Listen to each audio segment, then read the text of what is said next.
There we are. We're hearing some archive reports we have on how things work in the past and looking at a bit of the history of conclaves and all. We're back with you, of course, here live in St. Peter's Square, and we're looking at that chimney.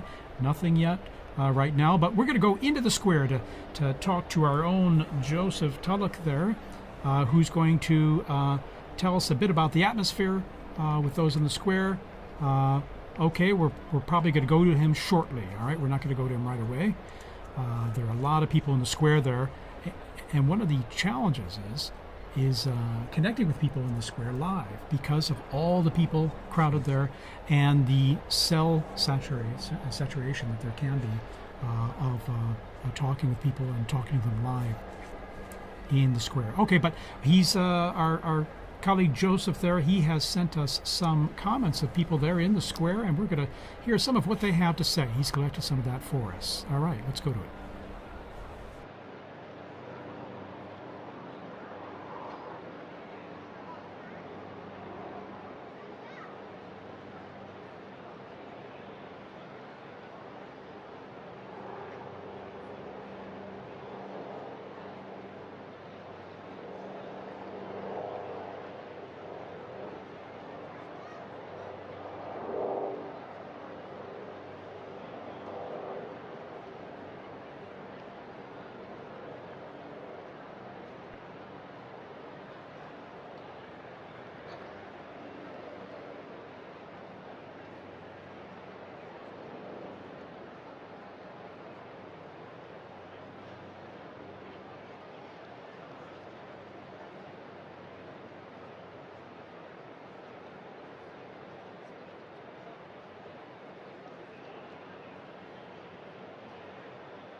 That's Father Matthew Bender there, Legionary of Christ, sharing his experience of these very intense days, past 10 days, almost 2 weeks now here in Rome, and talking to our own Joseph Tulloch, who is also, we got him on the line now, so we're going to talk to Joe here live. And just, Joe, give us an idea of the atmosphere there in the square right now.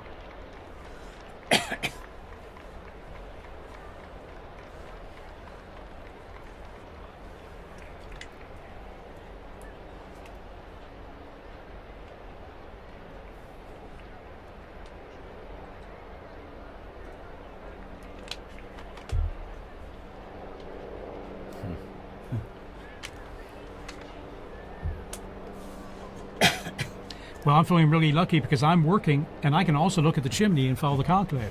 But Joe, tell me, are more and more people kind of streaming in there now as we're getting close to a possible smoke coming there?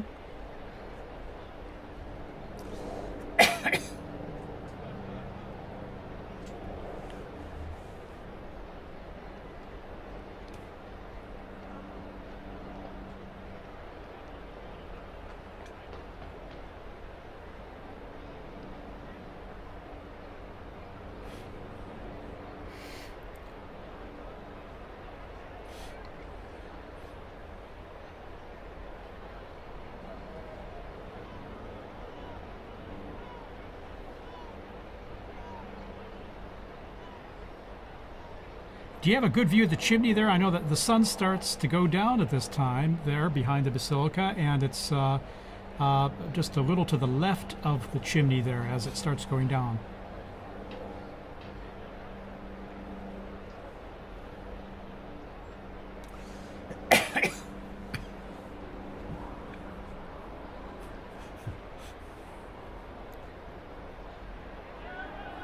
Well, I hope you have some sunglasses there too, because that sun is very strong. It's been strong these days, actually, as we go into the summer here. All right, Joe, anything else you'd like to add before we go back to you a little later?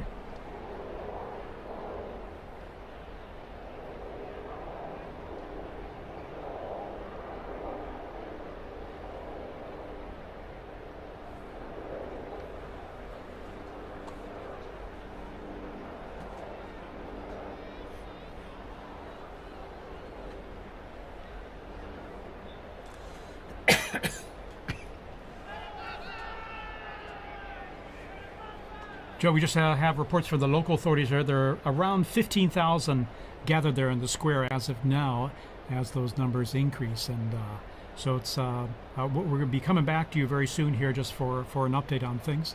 So thanks, Joe, and call us anytime too if you have any updates.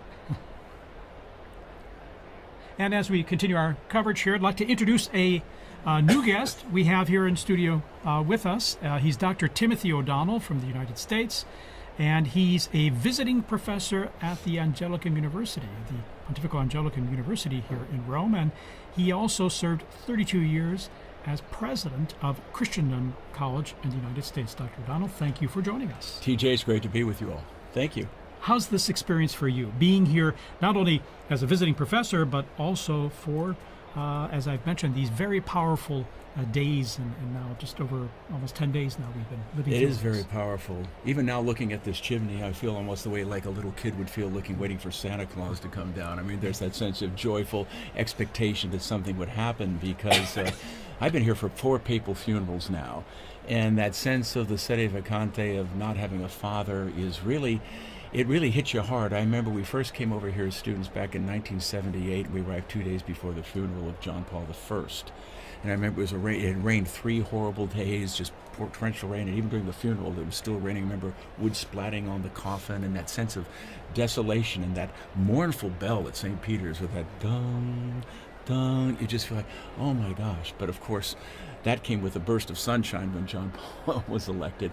But still, I think there is a real sense of loss, and that lingers at the very beginning. But I think as you begin to move forward, that begins to move away, and hope begins to spring up, and sort of longing that this is not an end. The church renews itself, and so this is going to be a great opportunity to see people once again. But being in Rome is always a great experience, but when you're dealing with these type of historic events, it makes it extra special. In fact, that's even my own experience as well. I mean, the sense of loss there is when we lost Pope Francis, when, as well, Pope Benedict or St. John Paul II, when we lost them, there's a certain emptiness you really, really felt, of course. And but that's why I always feel like these 9 days of mourning, the traditional 9 days of mourning, are a powerful way to deal with that aspect of loss and to mourn the loss. But then now we're in the conclave, and there's this sense, that's why I say it's a sense of hope, because of renewal. There's going to be a new Peter to lead the church and to accompany us on this journey, and to keep all of us kind of as a united, keep all the sheep sort of united with a new shepherd. So Yeah, there was a definite sense of desolation. I remember when John Paul was elected, we made a promise, my wife and I, that wherever we were, we'd come back for the funeral when he died. We didn't know it was going to be 27 years later, but we did come back to that. And I remember it was just so sad because the power and the presence of John Paul is like, how could that ever be replaced? So we're standing there for the funeral, and you're trying to get a perspective on what this pontificate meant. And I remember there were media people going through the square, and there was a gentleman behind us who was from Poland. And the guy was going on asking different people, where are you from? Why are you here? And this Polish gentleman behind me just started to weep. And he said, I'm from Gdansk. He said, I would have crawled down to Rome on my hands and my knees. This man gave us our freedom. He gave us our dignity back again. And that's when I began to think, how can we possibly replace this Pope? So it was consoling to think how great, but it even added to that. But then, of course, God has his way. And then when Pope Benedict XVI comes out, you say, oh, thank you, Jesus. In other words, it goes on. And it sort of encapsulates the whole rhythm of life. And I think that's why people are really looking to Rome right now, because everything's sort of a soundbite. We're suffering from sort of like what I think Benedict called a cultural amnesia. We don't remember who we are, we're confused about our identity, and oftentimes we're looking at things and we don't know who we are. But what's happening right now, you see something that is permanent, something that has not changed. Even the antiquity of smoke coming up from a little chimney signifying a transition. People are hungry to know who they are and to understand the meaning of the past. And a lot of times we neglect history nowadays. I think it's something like 75% of college graduates in the United States graduate from college without ever taking a history course. That's devastating. So when you actually see this type of living history, I think people are naturally attracted to that. And that's why I think it is a great time for catechesis to talk about the longevity of the church, the beauty of the church, and the beauty and the richness of these traditions.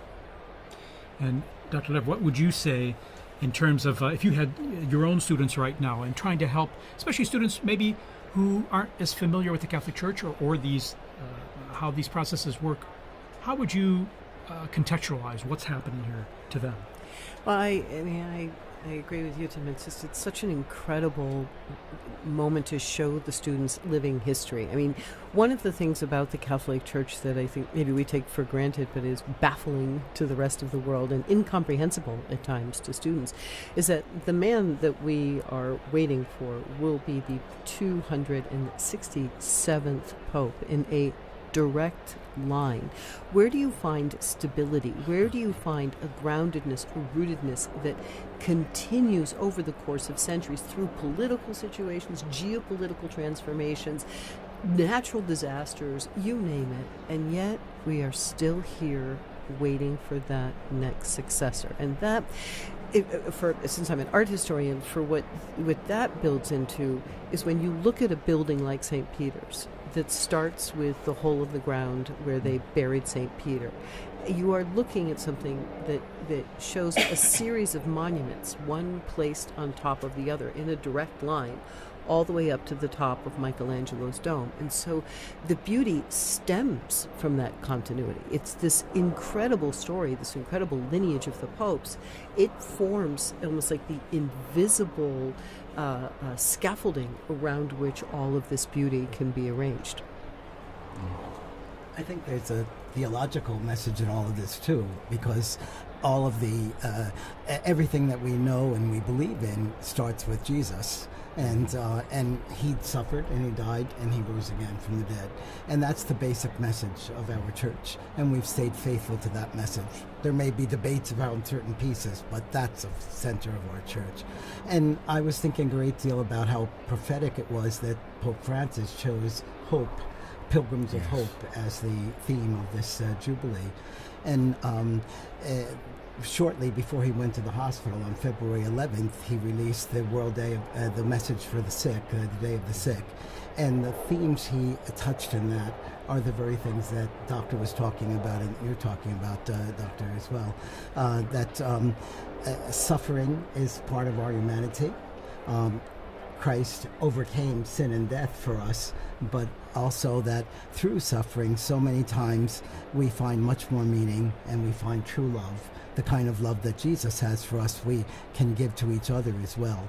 And I think those were themes that he must have been thinking about, because he already was not well when he released that message. Well, that final moment, we were there on Easter Sunday, when after he exactly. spoke with Yes. great difficulty, but then they put up on the monitor, he's coming down, and the excitement of everybody, he's actually going to come down. Couldn't believe it. And I had a son and daughter here with their little baby, and the thing, it's going to be blessed by the Pope. But then he goes around and just not only just in the square, but then he goes out again to the peripheries, reaching out to everybody, and still in that condition. You can see he was in pain, he was suffering, and he's still taking babies in his arms and things. So what a powerful message and a beautiful message. And I think in some way that encapsulated the beauty of that pontificate, the sense of suffering and trying to give of himself, reaching out to the peripheries and the margins, so that everyone could have a bit of him. And it's almost like, I can't really be Pope if I can't be there for that Urbi et Orbi and be present with the people in the square. So even there, just pouring himself out in libation in a very beautiful way, very symbolic way, I thought. He gave us a bit of him, but he also always focused it on Christ. Oh, absolutely. So he brought us back to Christ, and that was the end of this message for the world. That is suffer set. the little children to come to me, and they were still coming to him, which was a beautiful thing to see.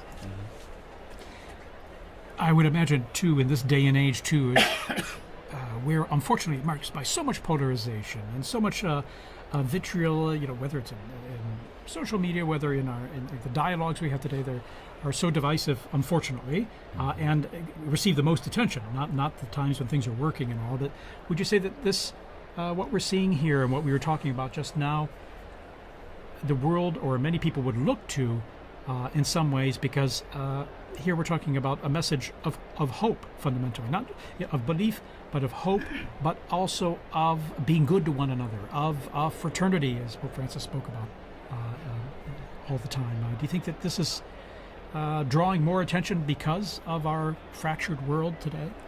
I would say definitely that's the case. I mean, the Second Vatican Council said very clearly, when the Creator vanishes, we lose sight of the Creator, the creature vanishes. And that's what's happening right now. I mean, we're all brothers and sisters if God is recognized as our Father. But in so many instances, we're sort of pushing God out of the picture. There's sort of practical atheism that's dominating culture right now. And it shouldn't surprise us then. There's acts of violence. You have the terrible reality of abortion that we're seeing in our world. And all of these things are stemming from the fact that we no longer recognize that we are the product of a loving Creator who has endowed us with intellect, will. We're made in His image and likeness. And that has to be the foundation ultimately for any type of long-lasting peace, etc. And I think the Church, all of us who are Christians, have a serious obligation to try to communicate the dignity of the human person. And you realize the impact that Christianity has had down through the centuries. I mean, everyone loves the Colosseum, but you think what was going on in the Colosseum, talk about it, there has to be a certain horror when a Christian looks at that. The affront of human dignity would be entertained not only by martyrs, but by men killing and mutilating one another. But Christianity, through Telemachus and others, finally put a stop to that. And the hospitals, the orphanages, all these great things where we show care and concern for those who are suffering, those who are less fortunate, these are all the fruit of a Catholic civilization and a Catholic way of looking at things. And to the extent that that has weakened or we've lost that sense, I think we're seeing many of these problems begin to emerge once again in spades. I think we have an incredible opportunity. I've been thinking about this over the past few days, actually, over the past 10 days.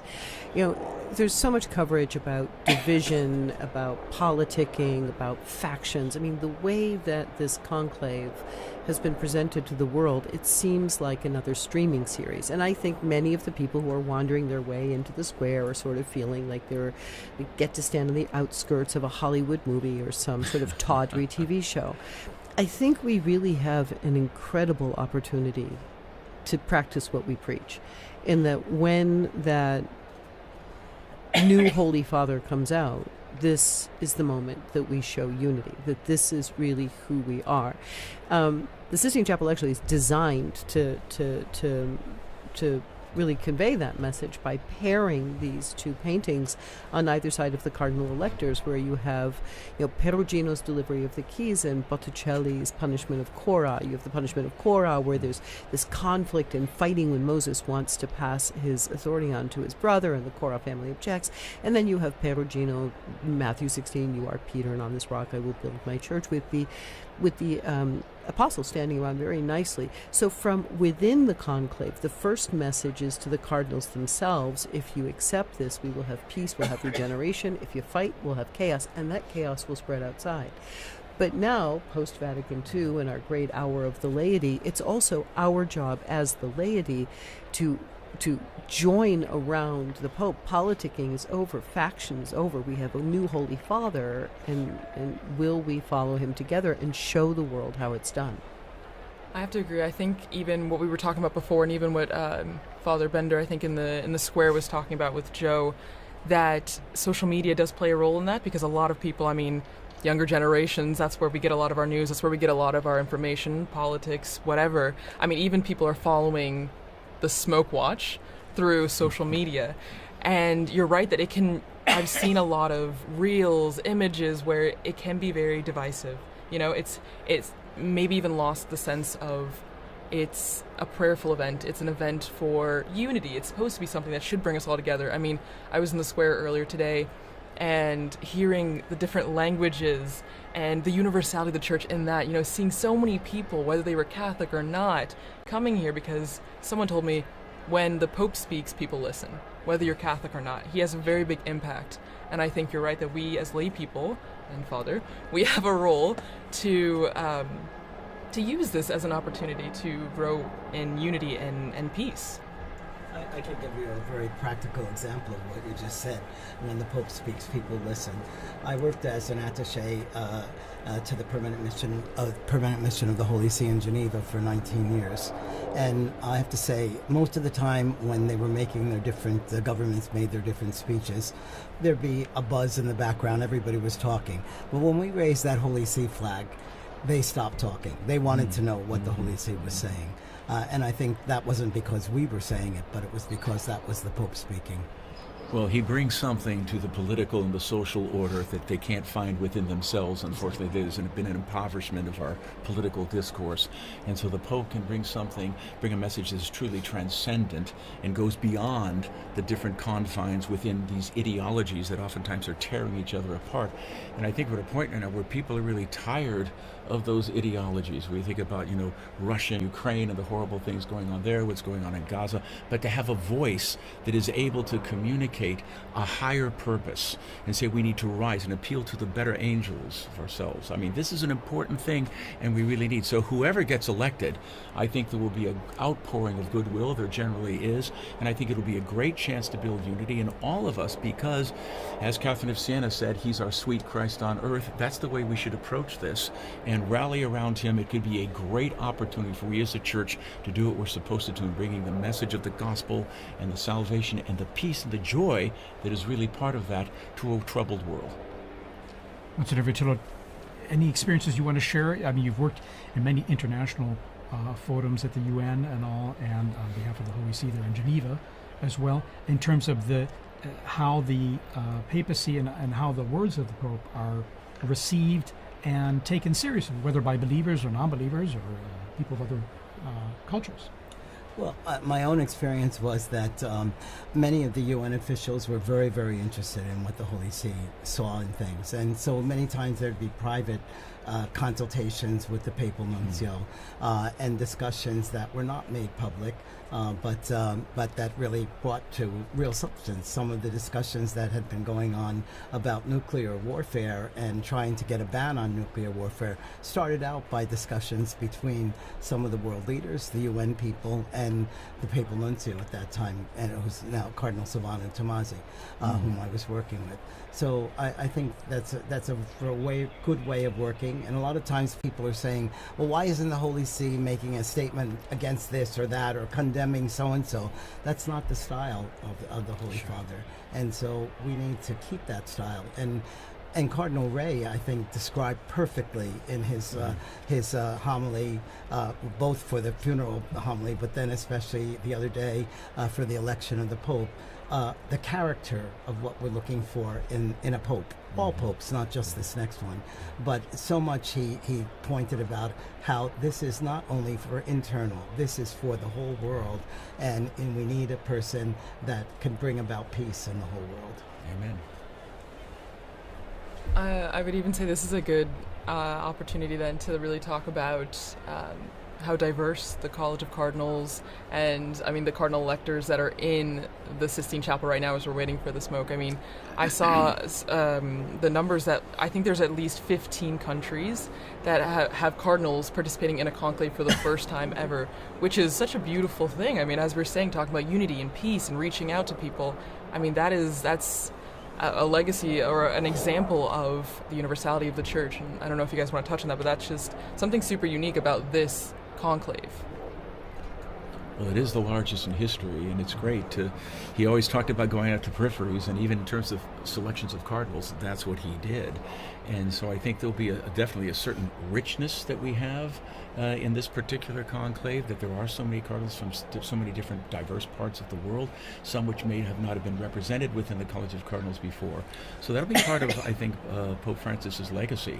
And so that's one of the reasons why I think predictions are ridiculous at this time. They generally are. I remember when John Paul got elected, we had a sheet of newspaper with 30 of the top candidates, and there was no Karol Wojtyła in that list. And so if it was true then, it's even more true now.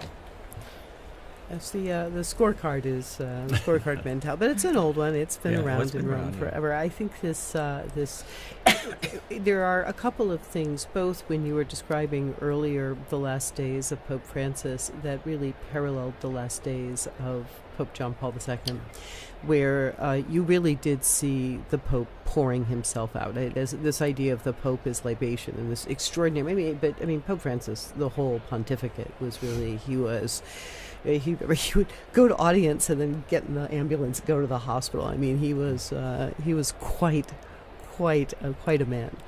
But that those last days where everybody could see the Pope giving himself completely to his people, to his flock. In first of all, in a world where we're getting very confused about age and the value of people as they are older, I think that's a beautiful parallelism. The visibility of suffering, that instead of hiding them away, it became something for people to really feel and experience. And I think also there's a continuity in this growth of the College of the Cardinals. I mean, we have been watching the representation of the College of the Cardinals, the growth of the Universal Church throughout the 20th century get larger and larger and larger. Now we've hit this really exciting new point where we have we've hit 15 new countries represented. We have voices coming from all over. But again, the plan was always that, and it really shouldn't be surprising. Forgive me if I bring everything back to art, but it's the only thing I know. But it shouldn't be surprising because, I stand in that Sistine Chapel shoulder to shoulder with people from all over the world. And they stand in that space where you have the invisible beginnings up on the ceiling, you have the invisible endings in front of you. It's always been meant to be that.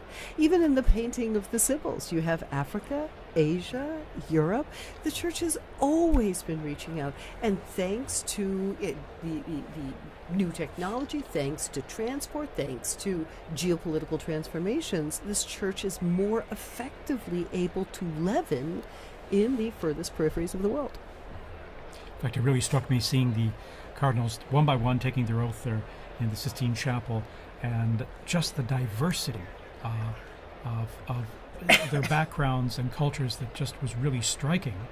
And what struck me too, just watching them one by one, in some ways they look like ordinary people in beautiful vestments and all, but one of them will be wearing white, most likely following this vote. And it's amazing how they can kind of take on, or the office takes a hold of them in a sense, or that they become, I don't want to say new people, but there's almost the ministry and the role they've accepted and are taking on becomes part of who they are, and it's almost like they take on a new and living personality, isn't it? Historically, that's true. There have been a number of elections where they picked men that they thought would be transitional for a short time, and then they get in there. Of course, the whole church is praying for them at every Mass, so you have tons of prayer coming in, but they are energized by that. And some of the most dynamic popes that we had, they thought were going to be very short. I mean, Pius V was supposed to be a very short reign. Even someone like John the 23rd, who shocked everyone, I'm going to call an ecumenical council, and all of a sudden, now it's not on St. Paul, and everyone's, what? What are you doing? You're supposed to be transitional. But here he goes, and he just goes through it. Now, he didn't see it to the end, but Paul VI came on. But no, this is common. But even like back in Acts of the Apostles, when Peter was in prison, the whole church was praying for Peter. And we continue to do that. And I think there were a lot of graces flow into the person of the Holy Father. I mean, what an incredible office, what a burden to bear. Think that every morning you wake up and you're responsible for the Catholic Church throughout the entire world, all the dioceses, all the different things that are going on. That's why it's really crucial. Whoever gets elected, we immediately need to be praying fervently for him, for his strength, for his insight, for his courage, and that he will have a successful pontificate in the full spiritual sense of what we mean by success. I really do think, though, he does leave himself behind. I mean, it's exactly what you said. He will not be the same man who goes into the room of tears when he comes out. He will have a new name. Everything gets left behind in that little room. His habits, his friends, his usual bedtime. It all goes away as the new man with a new name comes out. And he comes out. What do we see him wearing? We see him in that white cassock. I mean, he is literally, it's like the baptismal new returned, and then that red stole, that it's just this heavy red stole. I always see people looking at it like, oh, like you sold that thing, you could probably blah blah blah blah blah. But I mean, look at it. It's not an accident. They got plenty of light polyester stoles. You've got this brocade blood red. This is the burden. This is what he has to carry. So we see him walk out there, not pizza ball or tagle or whatever the name of people that are throwing. He's not that person anymore. He's someone new. And in that transformation, I think that's also, while terrifying for him, it's also liberating, because it just allows him to be the servant of God. Let's remember that that Jesus prepared Peter for that, and also all the apostles prepared the bishops by teaching them service at that Last Supper and showing them service by washing their feet. And here you had this kind of rough and tumble Peter who said, no, you're not going to wash my feet. Oh no, well then if you say you have to do it then why don't you wash my head too? And yet he was showing them what it was to be of service. And I think that we have to connect with the papal vocation. It is of service, and it's service to everyone in the world, and that all the more that Pope needs our prayers to be strong in all of that. Yeah, Gregory the Great was the first one to use it. Servus servorum Dei, the servant of the servants of God. Yes, exactly. Beautiful expression. And the challenge for any pope, because no pope can be everything to everyone. Everyone has expectations, and some say, well, I like this about this pope and this about that pope, but no pope can be everything to everyone. They've got to have their own personality, which is transformed, as we say, not only the personality, but their being is transformed by taking on the office. But at the same time, we have to look forward to what their own strengths are, and then also be conscious of the incredibly complex, delicate role of being Pope and holding this church together, which is so diverse and so global. Well, and I think, actually, Dr.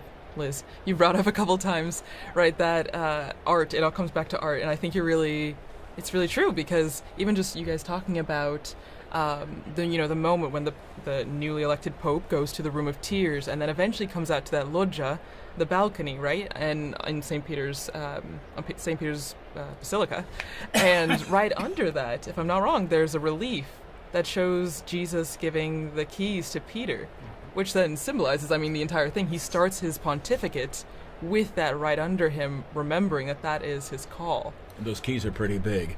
Yeah, they're pretty heavy. Yeah. And those keys were to forgive sins. Exactly. And also there was also a mosaic underneath, which is Jesus saying to Peter, "Feed my sheep and lambs."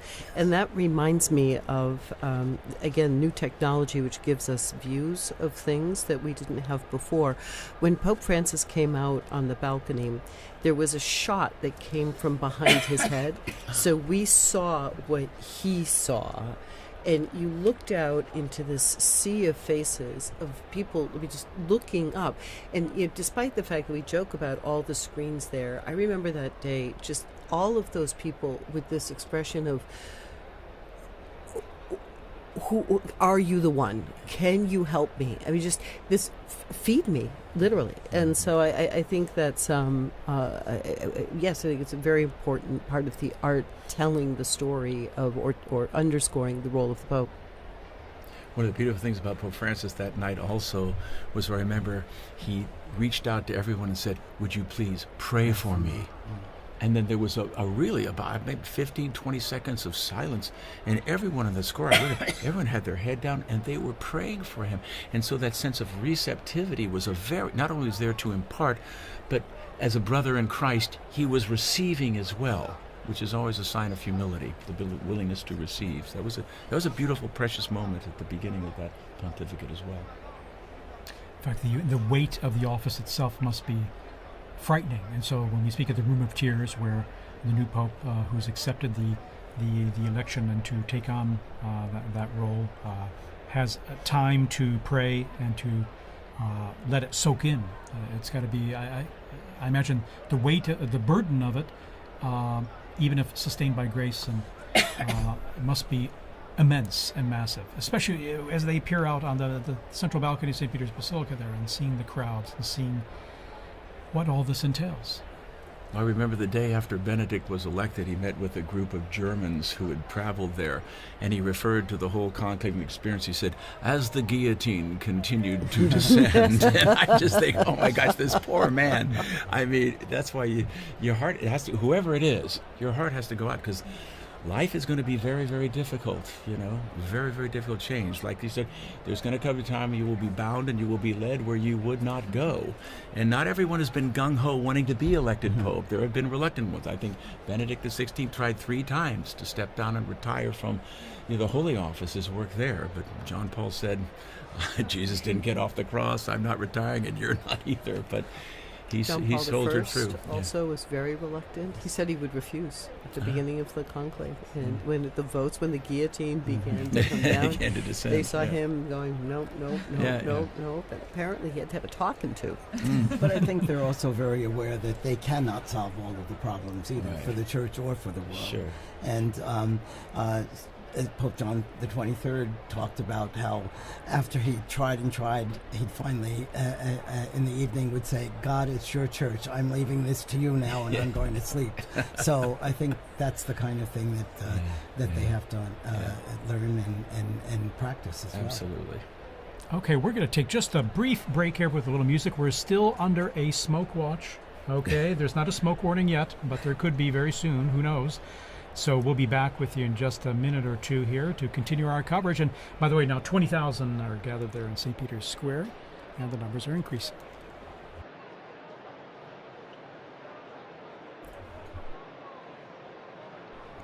Before saying goodbye, we just want to also thank Dr. O'Donnell for joining us today, because he's going to be with his students from Christendom College to see whatever smoke comes out. So thank you so much. A joy to be with you. God bless you all. Thank you for the great work you're doing here. Appreciate it very much.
So after that wonderful little music break, we have information that the numbers in the square continue to rise, and just looking back, I want us to think about where we were the last conclave, or the last couple of conclaves, because as we were talking about before, times have changed, but the smoke remains the same, the chimney remains the same. But do you guys all remember where you were, let's say for the conclave that elected John Paul II? Because maybe people remember Benedict XVI, but John Paul II, I was not born yet, so... I just have no memories. I reigned in 1978. I was an age that was not good at outward contemplation and much more into perhaps who was the most interesting pop band of the time. So I just sort of found out at school. Also, I mean, to the social media question, these were things that the information was not as instantaneous. I mean, it really was sitting at the edge of your seat. There was something going on in Rome, in Chestnut Hill, Massachusetts. I still had my homework and had to go home and go to soccer practice, right, or all the different things. And so I think there's much less of a sense of where I was, because I was really so far away from it. Mm-hmm. I was going to say, we take for granted today instant communication, instant everything. And I find difficulty sometimes trying to say, well, what was it like before we had that sort of instant communication, high-res, super high-res, instant images? And so it was a different time than, of course, I was kind of maybe 8th grade or something. So I don't remember too much of that conclave. But at the same time, it was a different time, of course, as you mentioned, because the media and instant communication wasn't what it is today. I'm 78 years old, so I wasn't in high school at that time. I was a priest in my diocese and also going to social work school, but I was also directing a psychiatric treatment center for children.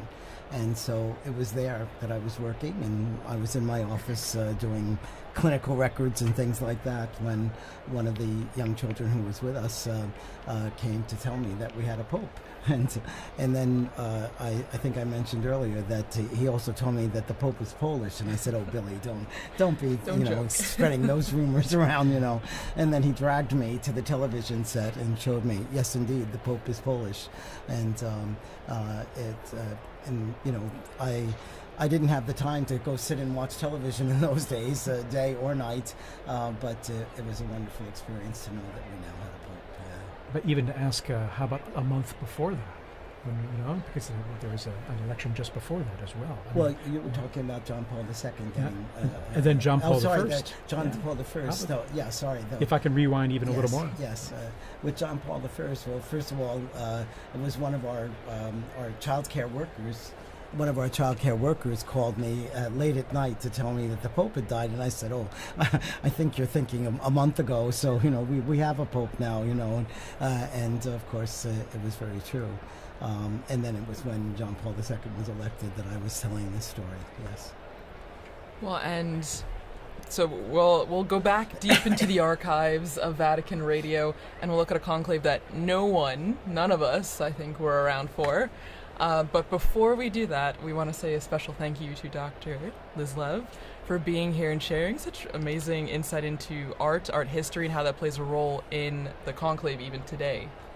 Well, it's been really great to be here. I mean, in a certain sense, you guys are the nerve center of it all. So it's an honor, actually, to be able to sit here, and of course to really have the possibility to talk in a way that it's much harder. We do our best out there I think there's a whole squad of us out there trying to do our best in the secular media, but to really be able to talk about what it means to be the servant of God, what it means for Peter to have died here, what it means for these cardinals. I mean, it's so nice to be able to really talk about the true weight and importance of prayer and how we must pray for the Pope. So thank you for really, it's like a cleanse to come here. I'm ready to go back out and face questions about whether or not this conclave is like the movie. Yeah. Oh, yeah. The hot topic of the day. At the same time, I often think sometimes the movie or even other media productions can offer an opportunity to say, okay, yeah, you saw that, you read that book, but in reality, this is how things unfolded in history. So sometimes I like to look at it as like, okay, we can use it as an opportunity to say, well, it's not exactly that way, but at the same time, some elements are true, some are not, but this is how it works.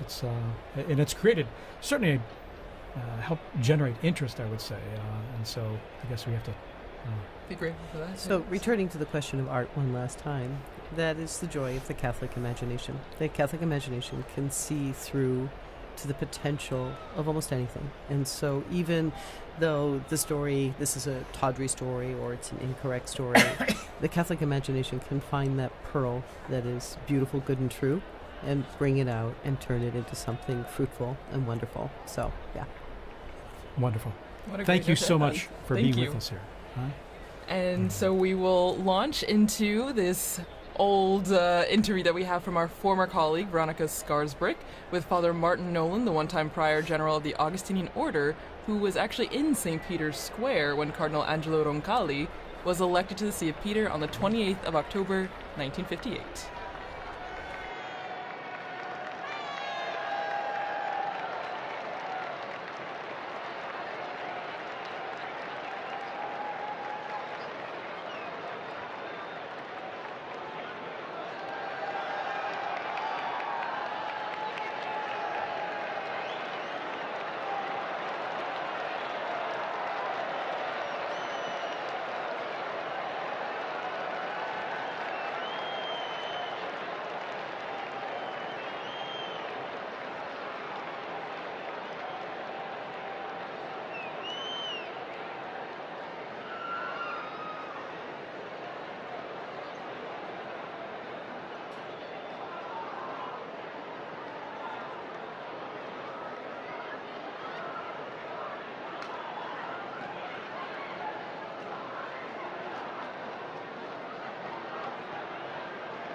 We have smoke in St. Peter's Square now, so Look we at will that. come Look back, and at it that. looks to be white. We Look at have that. Look a at that pope. smoke streaming out. This is good. This is incredible news here, coming up here on 6:08 p.m. here in Rome at the Vatican, and we have white smoke streaming out. And you can hear the chimney. crowds. And we hear the crowds applauding there. As you can see, now we got the camera work on there. Just this crowds of people crying. is amazing. Here we are. And celebrating this special moment. It's so late, so... There was a brief moment where we were a little unsure, but it is confirmed it is white smoke. We have white smoke here. A smoke warning. A smoke And warning, that's you're no white longer smoke. watching.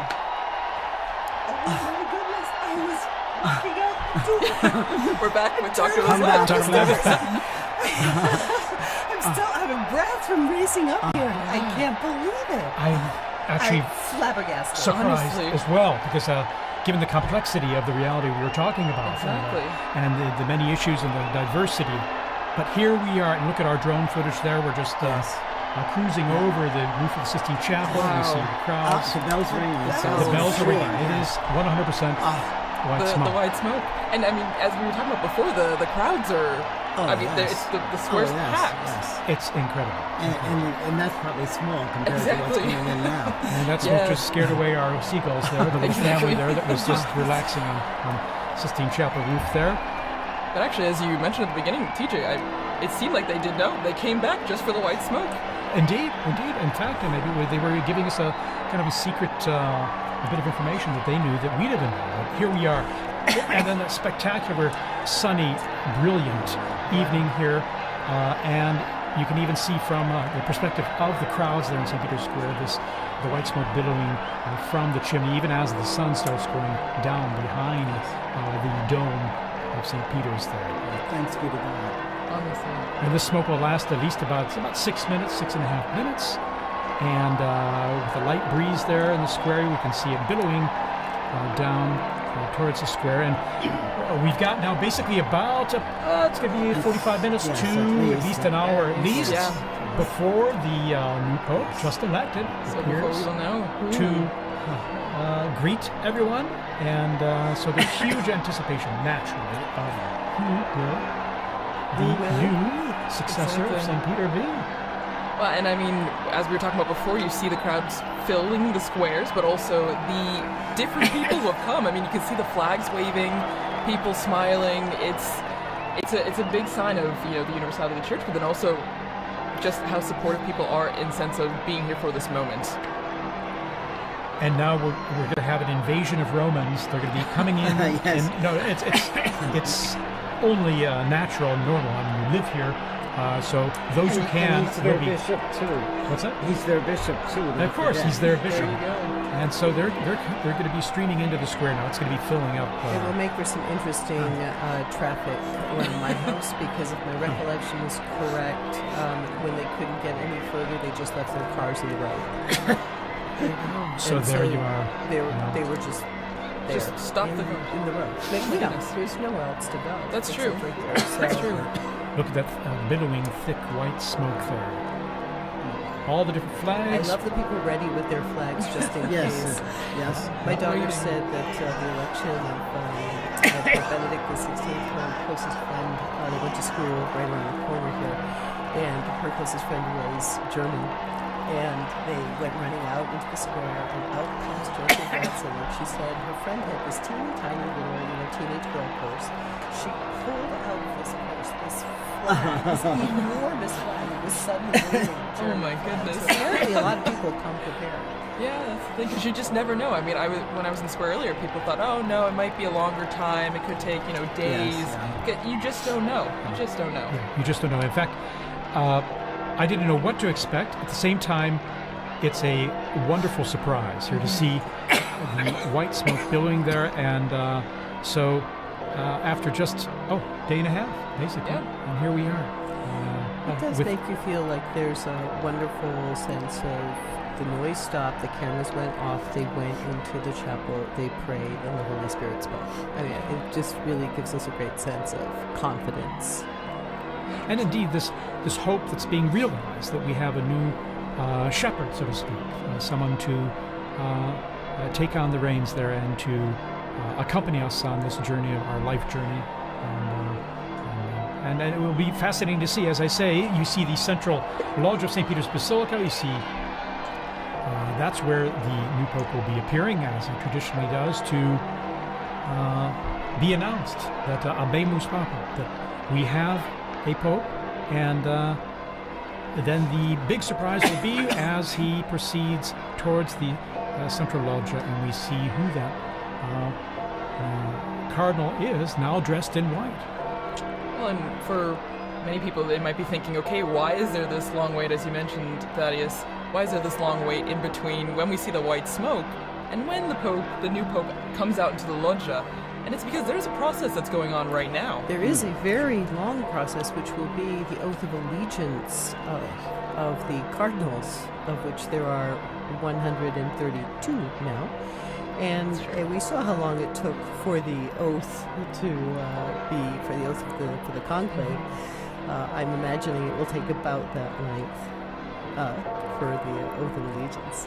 Well, and also, Liz, you had mentioned before, way before in our discussion, the Room of Tears, which has become very central right now. So right now the new pope would have gone. Or is it after? I would think that the ballots are burned after. I think he's already, and I think that's one of the reasons why this is kind of a funny hour. Right. As it got to be past 5, I was thinking, well, I guess now we have to wait until 7. But I think this must have been the time that he spent in that Room of Tears, thinking about preparing himself for what is. Look at that square, and that square is it's a microcosm of the millions, if not billions, who are watching, all of them fixed to see, some of them already Christians, Catholics, but other people who are really searching. And there is so much searching going on in the world. And I don't know how many of the people that I've been working with in the secular media circles who talk about, well, I used to be Catholic, or I went to Catholic school, or I was an altar boy, or I was this. But they somehow feel this moment as still their own. It's a funny thing about those sacraments, right, Father? It's hard to get rid of those. And so he's also the father to those people and to all the others who don't even know that they're orphaned yet. So all the people we pray for on Good Fridays. Exactly. And there's also a real life need going on in the Room of Tears as well, because probably the tailors are very busy adjusting one of those cassocks to be able, for the new pope to be able to wear out onto the loggia. Oh, and don't forget the barber. They keep a barber back there just in case he needs like a shave and a trim or something, because like some of them show up scruffy for the conclave. They're not expecting it, so apparently they get a barber back there. Also sworn to secrecy. But these are incredible moments, aren't they? You know? Wow. And what a surprise! We were sending out that report on looking at history, and here we are, the smoke billowing out, and here we are waiting now to see who the new pope will be. Well, and as you mentioned, TJ Thaddeus, this is we had just heard in that archived interview. I remember where I was when Roncalli was elected. And now we will all remember where we were at that moment when this new pope was elected. I mean, we would have been here seeing these flags from South Korea, from Spain, from everywhere, from Serbia, from Croatia. It's amazing to see. I'm old enough that I actually saw Papa Roncalli here in Rome at a general audience, yes. I came as a child and was brought to the audience, and there he was being carried in on the sedia gestatoria, and he really was the smiling, good Pope John. I mean, he was just so warm and loving. Sure. Well, and as we're waiting for the moment when we will meet the new Pope for the first time, it's just a moment of reflection, I think, also, as we were talking before, the impact and what the significance means. And I mean, just thinking about, there will be one country, one group of people that are in the square thinking, that's someone from my country, or that's someone that I can, relate to, because it will be someone who is from potentially a country that's being represented right now with the flags waving. Indeed. And the process begins when the official announcement in Latin is made that we have a new pope, and he appears on the balcony, offers his own words. Okay, we're going to go straight away here to Joe Tulloch, our co-worker and colleague here in the square. Joe, tell us about what it's like down there in the square. You're there among the crowds.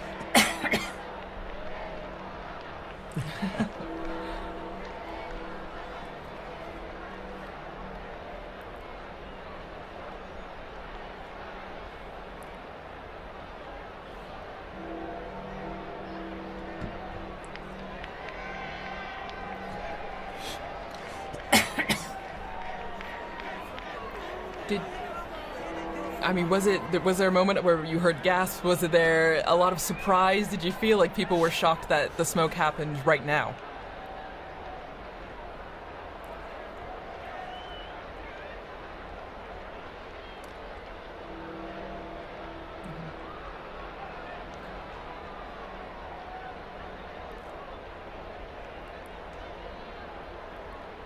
How about yourself? Where were you when that smoke started coming out?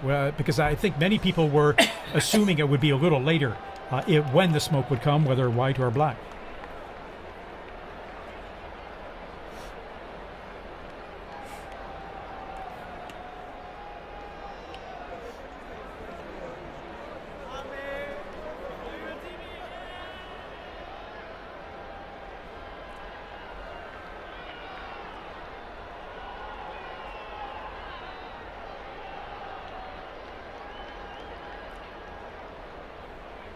Well, amazing. And I mean, as you mentioned, there's still people running to the square, and there will be probably for a long time, Joe. I mean, because people will be flocking to see the new Pope coming.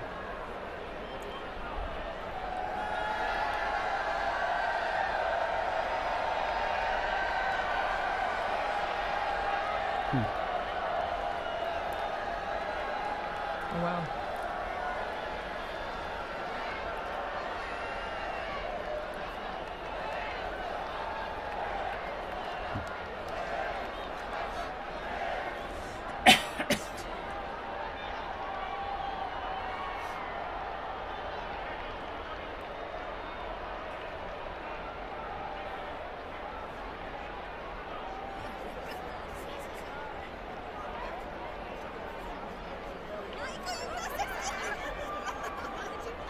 Beautiful.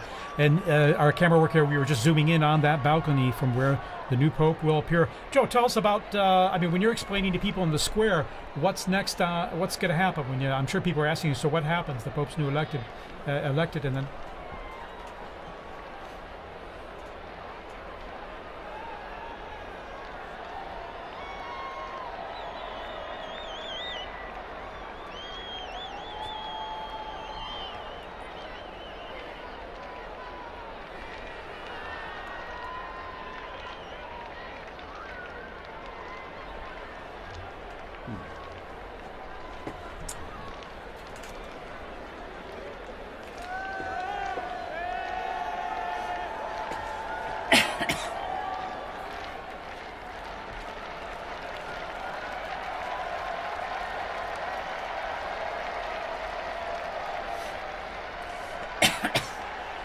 And Joe, how about yourself? You're going to be there for us, aren't you? You're going to be staying there in the square. Our eyes on the ground.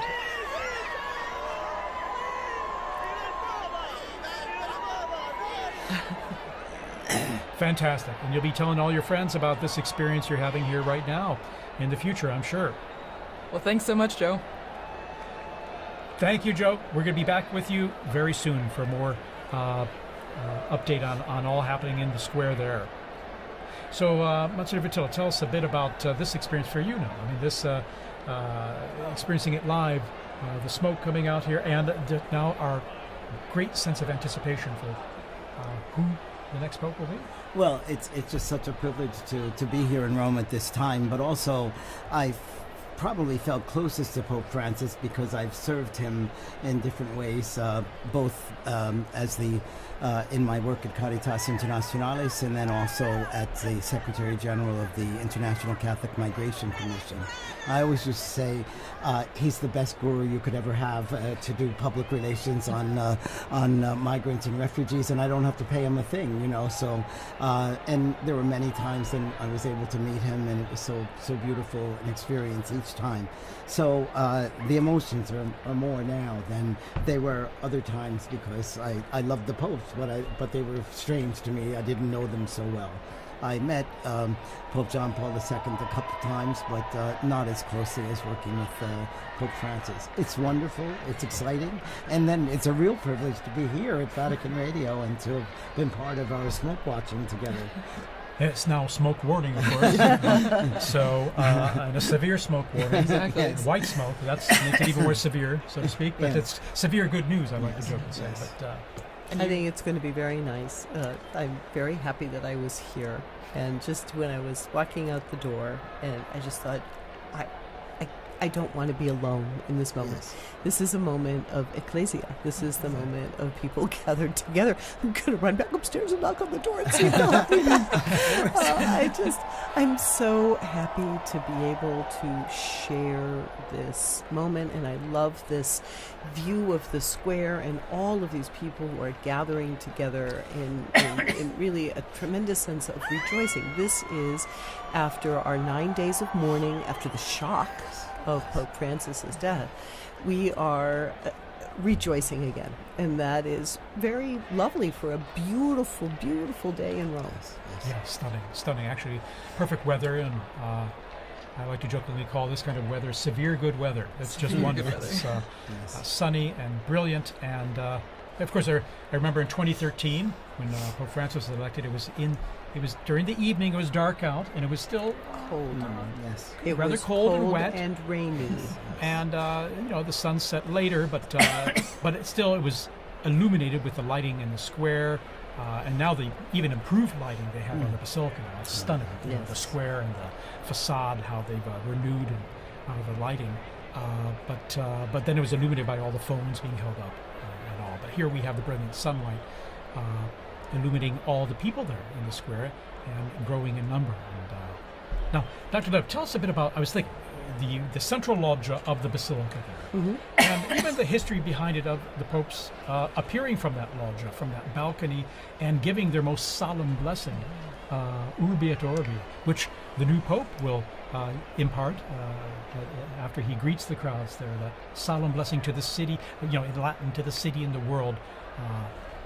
That's the first task. That's his first act, is to impart this blessing, because after all, he is the Pontifex Maximus. He is the bridge between heaven and earth. So today we'll see him in the facade of St. Peter's. And that facade, which was built, a beautiful construction by Carlo Maderno from 1612. But even in some of the buildings in Rome, you might not recognize, actually have a loggia of benedictions. So there's a sort of strange side transept on St. John Lateran, because when the popes lived over there, that was where the pope would come out for the Urbi et Orbi blessing. Or even the church of San Marco in Piazza Venezia, where Pope Paul II lived.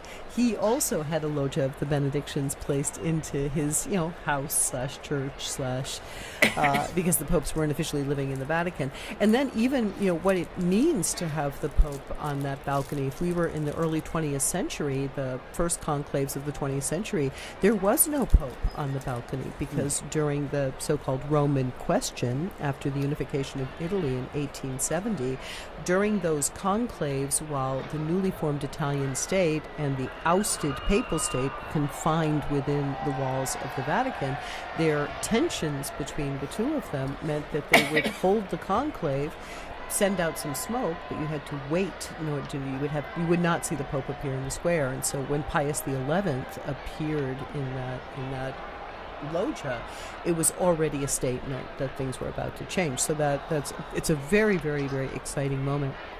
I remember, I think it was 2005, all the cardinals, when they first started to have lots and lots of cardinals, they were all trying to fit out on those openings of the balcony, and you were kind of looking at a couple of them like, that looks a little precarious. Yes. So let's hope they've worked out the placement, the placement out on the balconies this time. Absolutely. Here we're seeing a long shot there, and crowds coming down the main avenue, Via della Conciliazione. There are security checks, of course, which is one reason that the crowds may kind of trickle in more than the running into the square. Unfortunately, it's absolutely necessary nowadays. So, sure, you could see them coming from the security now. So there's already a metal check, and also we have to ensure the safety and security there in the square. So Well, and as we're seeing all this jubilation and excitement, sadly, we have to say goodbye to I'm Liz. like those sports stars that keep quitting and then coming back. I mean, you'll probably see me back in like another 15 minutes. Yeah, you or are welcome to something, come back. Or a bit like the seagull coming in and around the chimney. I really like You're the always sports welcome. star comparison better, but I'll handle seagull. Okay. Thank you so much once again. I'm so happy we got to share this moment together. Thank you for being here Thank with you. us. Well, and as Liz mentioned before, when we were talking about what is happening now, what takes so long, I mean, according to John Paul II, I believe his Apostolic Constitution, right, Universi Dominici Gregis, there's a process that's happening, and it starts with the rite of acceptance, which already happened, because that's when we get the white smoke, because the Pope, the man that was elected, had to say yes. And has to sign and have it certified. Exactly. So isn't that, it's beautiful, right? We always talk about free will in the Catholic Church. He could say no, but this means that whoever we will see on the loggia has agreed, has said yes to this. And as you can hear, the crowds are coming, and we see... And we see the pontifical band there coming out, and the Swiss Guards, of course.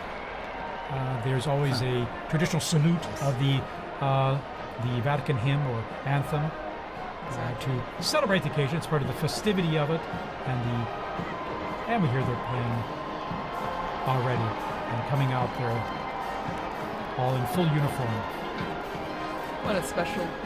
It's special too because these last more than 2 weeks, we've had the Swiss Guards were present for certain things, but now they have a Pope once again that they are protecting. That is their role. That is their mission, right? To be where the Pope is and to protect him. And so this is extra special because now we see them coming out again to the piazza because we will have a Pope. Yes. I live with 21 other priests at a residence. All of us work in the Curia.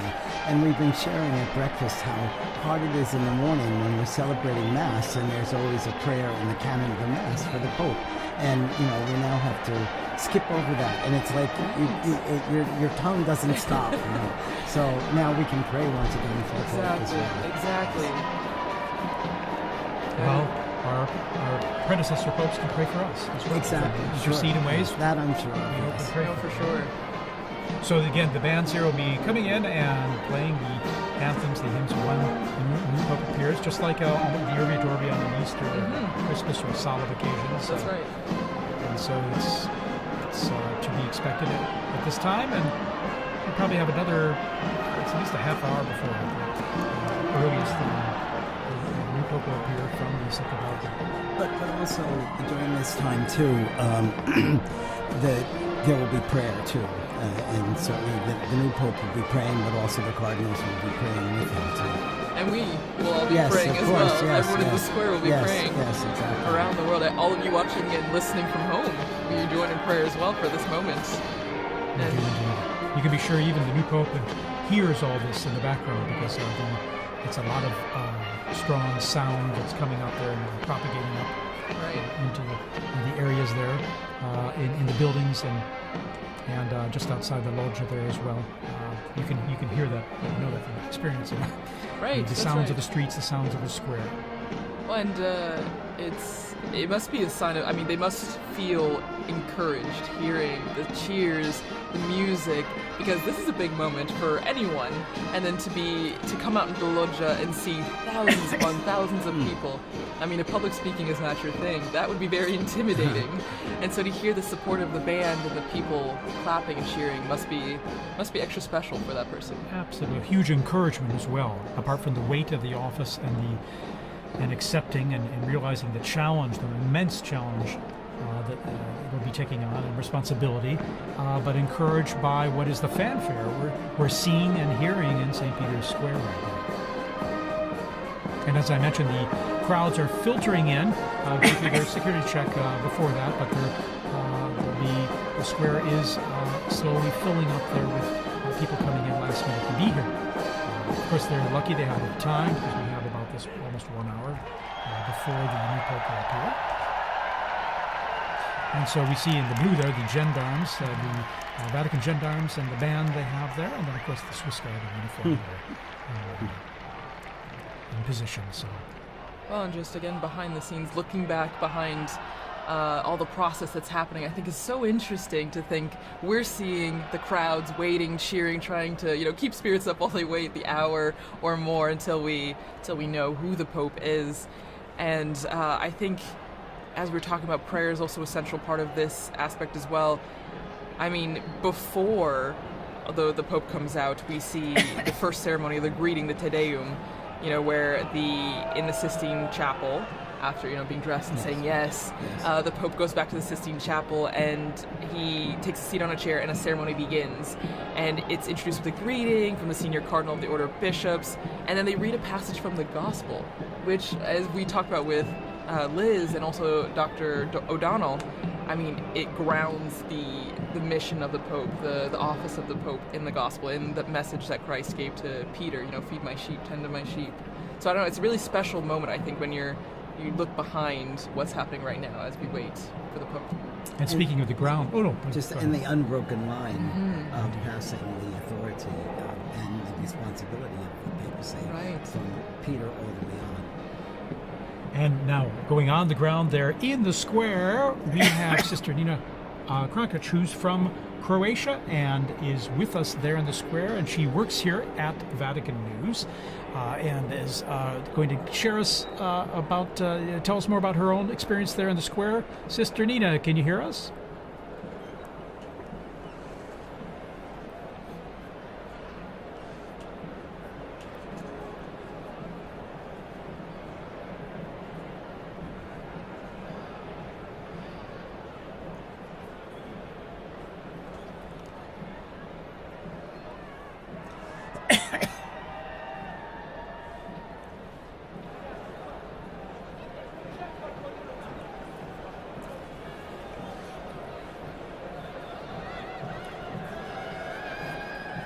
Sister Nina, you must have run out of the building there to get there in the square, because I mentioned the crowds coming in now there's got to be some bottleneck there, isn't there?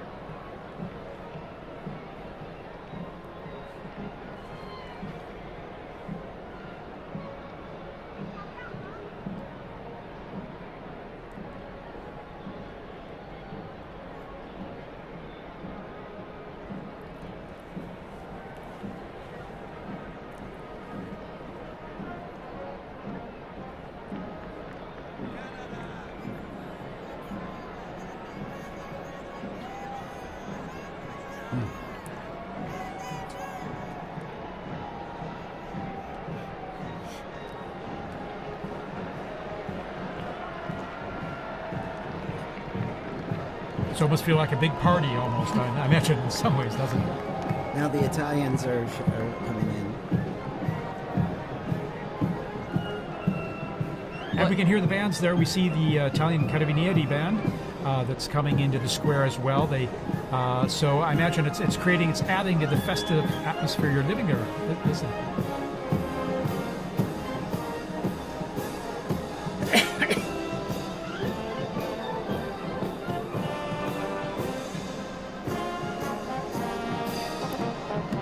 All right, Sister Nina, thanks for giving us that update there, and we look forward to connecting with you there again when possible. We know how it's a little tough with the cell signal there, given all the people communicating live on their cell phones and the networks there being a bit saturated.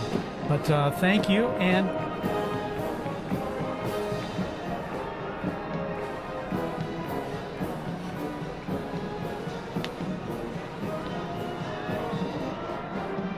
wonderful.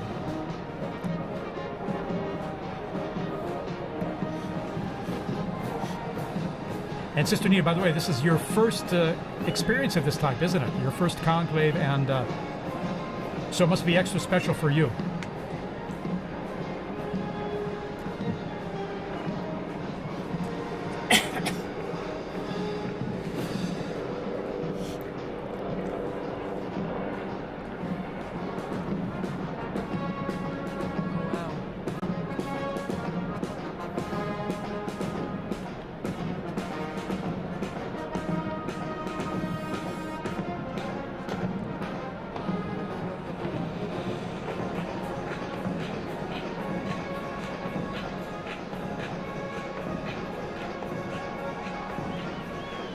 Wonderful. All righty, Sister Nina, thank you so much for sharing that with us, and we hope to touch base with you there shortly, okay? All right, in the meantime, good luck getting in the square there. All right. Well, and continuing, as we mentioned before, the atmosphere, but also what we're seeing. You see the bands, Father, as you mentioned, now the Italians as well, coming up the stairs that we often saw the Pope Mobile drive up for general audiences. And shortly, we're not sure exactly when, but when the Pope comes out, there's a formula that is said in Latin. And for many of us, we might not have studied Latin in school. I mean, my Latin is quite rusty, so I don't know if maybe, Father, you know a bit more about what it's going to be said, and for those who might not know, what is the formula? What is said? Well, it says the proto-deacon, and it's Cardinal Monberti is the proto-deacon right now, will come out and say, I have an announcement of great joy, and then he says, we have a Pope, Habemus, papam. I saw some signs there, and they didn't have the correct conjugation of papa, but that's okay. The fact is, the news is and it's almost universal language now in terms of communicating the fact that we now have a Pope. And then after that, he announces the name. The name, yes, in Latin. And so I'll tell you a funny story of that too. A friend of mine was in the square when Paul VI was elected, and he was standing. He's from the U.S. He was a student at the North American College, and no, it was when John Paul II was elected, and he was standing next to an Italian woman, and they announced that the Pope was from Polonia, and this Italian woman crossed herself and said, "Grazie a Dio da Bologna." Da Bologna. That guy from Bologna. Yes. You can hear Polonia in Italian meaning Poland. Yes. Yeah, it's tricky. If you don't know Italian or Latin, it might be a bit confusing. But no, it's extra special, and as you mentioned, I mean, I remember watching with some of my colleagues here at the start of this week some of the compilations from the Habemus Papams that we have video or audio of, which is only in the last, just over 100 years that we have video, and it's been really interesting because whether you know Latin or not, you know that phrase and you know what it means, and so it's a big signal to a new chapter in the church. And I'm thinking that the last announcement was by Cardinal Jean-Louis Touron, whom I worked with a great deal, and he made that announcement, and it was so good. And he's gone home to heaven, but I'm sure he's now rejoicing once again tonight. That's right. I remember him very well when he announced introduced Pope Francis, and I remember even hearing his name. I was wondering who, and then I looked it up very quickly because, as always, it's a surprise. Right. It's a surprise, and you don't know, because we have such a list of people, and as we've said throughout this entire Smoke Watch, that it's the Holy Spirit that guides the decision, and so we don't know to that moment. Here we see a formation of the Italian military bands, Yes. Wow. Guardia di Finanza, Carabinieri, and then of course the gendarmes, the Vatican Gendarmerie, their own band, and then we have the Swiss Guards all in position there. We see usually at a point after the Pope appears, so there'll be a mutual salute of both national anthems. Here's and hymns. the retired Papal preacher, and also then there's Cardinal Raniero Canta la Messa, looking Yes. at his phone there, we see. Technology. And then Capuchin Cardinal there. and also Cardinal Sean from Boston. Exactly. Exactly. Sean O'Malley. So here we are. The bands are playing. Introduction here to the Vatican anthem. Oh no, the Italian anthem. Sorry. That's true. So the hymns, the songs will be going on until we hear that famous line of Habemus Papam, and we see the Pope come out on the balcony. So we're hearing notes from the Italian national anthem.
And we've just heard those, the Vatican hymn and then the Italian national anthem played, mutual salute between the two groups of bands.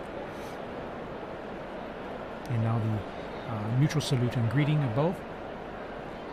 This is just like when we see at Easter and at Christmas, the Urbi et Orbi. During the Urbi et Orbi, when the Pope gives his blessing to the city and to the world. And before that, his Christmas or Easter message. So the bands are lined up there as we await the curtains to be pulled back there from the central loggia of St. Peter's Basilica there.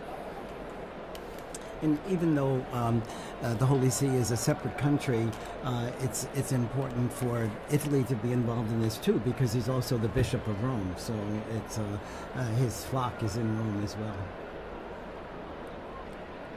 Actually, just now taking off my headphones to hear some of the ambient sound, you could hear kind of the craziness that's going on outside. You could hear helicopters, ambulances, fire trucks, everything. And so, I mean, even at the end of Via Conciliazione, where we are, you can hear the excitement and the festivities that's happening outside. Monsignor, I think some of that chimney smoke has gotten to me, yes. There's a lot of pollen in the air. Definitely. Allergy time. As we head into summer. But what a stunning view there. We have the sun just going down behind the facade of St. Peter's.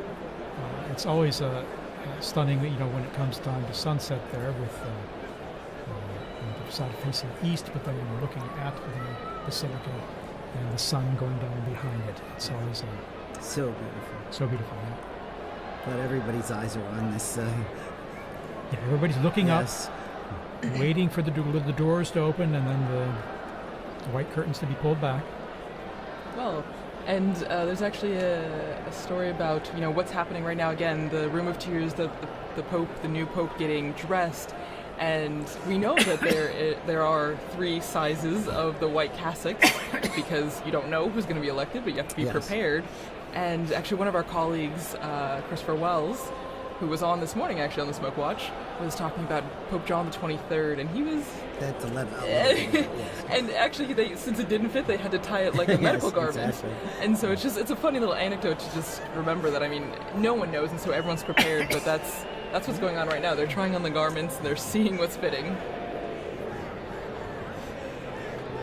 And of course they have different sizes available to start with, but sometimes they might need adjusting depending. Exactly. We're all made in God's image and likeness in different sizes. So there you go. See all those flags representing the different nations present. Also, it is the Jubilee of Hope, and so we have pilgrims here for Jubilee events over these days as well. I think I read about 15,000 for currently in Rome just for the Jubilee themed events. For pilgrimages that were organized well ahead of time. Well, and we're hearing from our producer, Francesca Merlo, that they're looking outside our building, and as I mentioned, there's helicopters, but they're blocking off the roads, and that's what Liz was mentioning too, that people are stopping, and they're just trying to get to the square as fast as they can. So it's a moment of organized chaos a bit in the square and around the Vatican.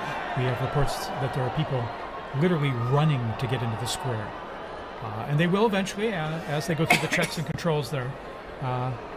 They do an extraordinary job of the crowd control as well, with these many people coming into St. Peter's Square and avoiding any potential problems or issues due to that. So, well, and that is, you have to think that, I mean, maybe everything has a purpose, right? Everything has a reason, because we have this time in between the white smoke and the Habemus papam, maybe also for everyone to get to the square. It's a dual-edged sword. The new pope is being prepared and ready to go to the loggia, but it's also to let everyone who can get to the square to be there for that special moment. And we're seeing it with our Vati drone footage here, as I'd like to call it. And you can see the square there. It's just wonderful. You can get a sense of the crowds, and then on the people kind of streaming in from the main avenue into the Conciliazione and some of the side streets there. Talking about the universality of the church, I just got a message from a UN official in Gaza who was listening to this transmission, and so you could see how connected people are, and how grateful they are to be able to hear Vatican news as well. Yeah, of course. We're grateful to have you here to say some nice, intelligent things for us. I don't know. As well as and give us some interesting input on all, and to share this experience. As you see, our drone footage there shows our Vati drone is showing the avenue there filling up with people, and as they come closer to the square, then they just go through a check there. And all the flags are ready. And Thaddeus, since you've been, this is your third conclave in Rome. In Rome, yes. And well, so I haven't been a conclave elsewhere. No, but you've been in Rome. Yes. Oh, yeah. But have you ever had the opportunity, because I know working here, we're always pretty much in here, but have you ever had the chance to run out to the square or see the excitement? For Pope Benedict, I was up there on the colonnade there. If you're looking here on the footage here, you can see here on the left side there on that colonnade there where the statues are, on top of the Charlemagne wing of the colonnade. I was up there and able to just view from that position where all the photographers, videographers were, or most of them anyway, accredited, to see him come out and greet the crowds and give his blessing.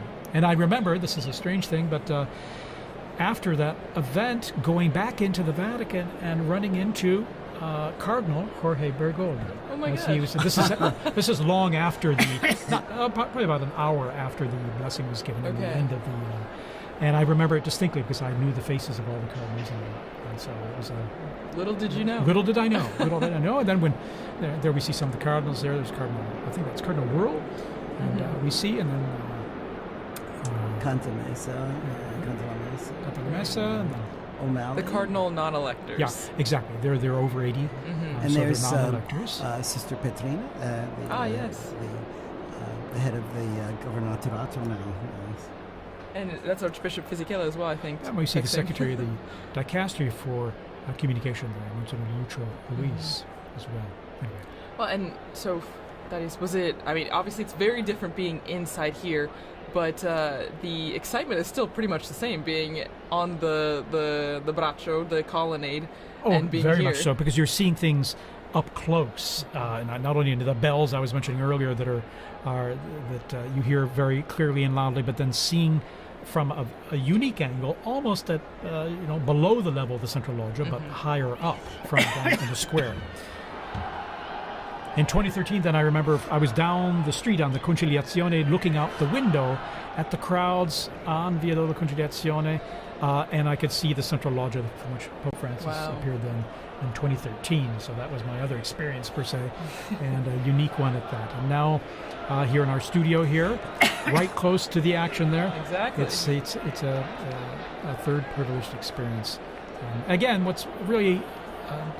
you really feel is the excitement of it, and the joy of having a new pope, but then also the expectation: who's it going to be? Right. And I remember with Pope Benedict, it was a bit the weather was a bit cloudy and cool then. I mean, this is the day of just brilliant sunshine, mild temps. Of course, we're in May, and so things warm up here quite a bit and pretty quickly. When Pope Francis was elected, I was helping out at an English-speaking parish in Geneva in addition to my other work. And the pastor had asked me to give a talk to the parents of the First Communion children. And we got the news just as I was ready to start the talk. So I knew tonight I'm not going to get anything else done with this. Wow, so you've gotten the announcement in different places all around the world. Yes, No, that's amazing. And every time just a tad different. And we have joining us Father Paul Samasumo, who's from Zambia, and he's head of the English Africa section here at Vatican News and the Dicastery for Communication. Father Samasumo, good to have you here. Many of our listeners who listen to the liturgies will recognize your voice as well as you do the commentaries for the papal events. How's this experience for you now? Thanks, TJ. Actually, I've been here all day, and then I went outside to meet someone. And you won't believe, I got blocked. I could hardly come in. I've been trying to come back for the last 10 minutes, but fortunately, the security forces allowed me when I showed my badge. And, people are just running into the square. It's amazing. It's my first conclave. I came in just after Pope Francis had been elected. So this is quite an experience for you. It is an experience for me as well, yeah. Absolutely. Amazing. Even just the moments leading up to this experience. I live in a house where some of the cardinals also were staying before they moved to Santa Marta. Of course, they had their own little tables, and sometimes we'll just provoke them. They had sought secrecy, of course, confidentiality, but it was so wonderful, and the dedication of them going to the congregations, the meetings, and even the non-electors, some of them live there permanently in our house. And we have some of the staff who have been helping. They had to also do the swearing in, so that they would be. Some of them couldn't go because they're small children and they wanted to stay next to their children. So it has been a great experience, even from that point of view. Well, and also, since you're from Zambia, how do you think people in Africa, the African continent, are taking this moment? I mean, we have viewers, listeners from all around the world, but your experience in watching the conclave and being prepared for this Habemus papam moment, like, what do you think is the atmosphere, the environment of people watching in Africa? It's a great moment. I can tell you already I've received about 5 or 6 calls just within the space of 10 minutes as I was coming in. Wow. From some of my colleagues who are in the media. And I think the most, the call that I really enjoyed was from my uncle. My uncle is 82, and usually we talk to him through my aunt because there's a problem of hearing. But he's so excited, so everybody's following. They're following on various channels there, the national television stations, on radio and so forth.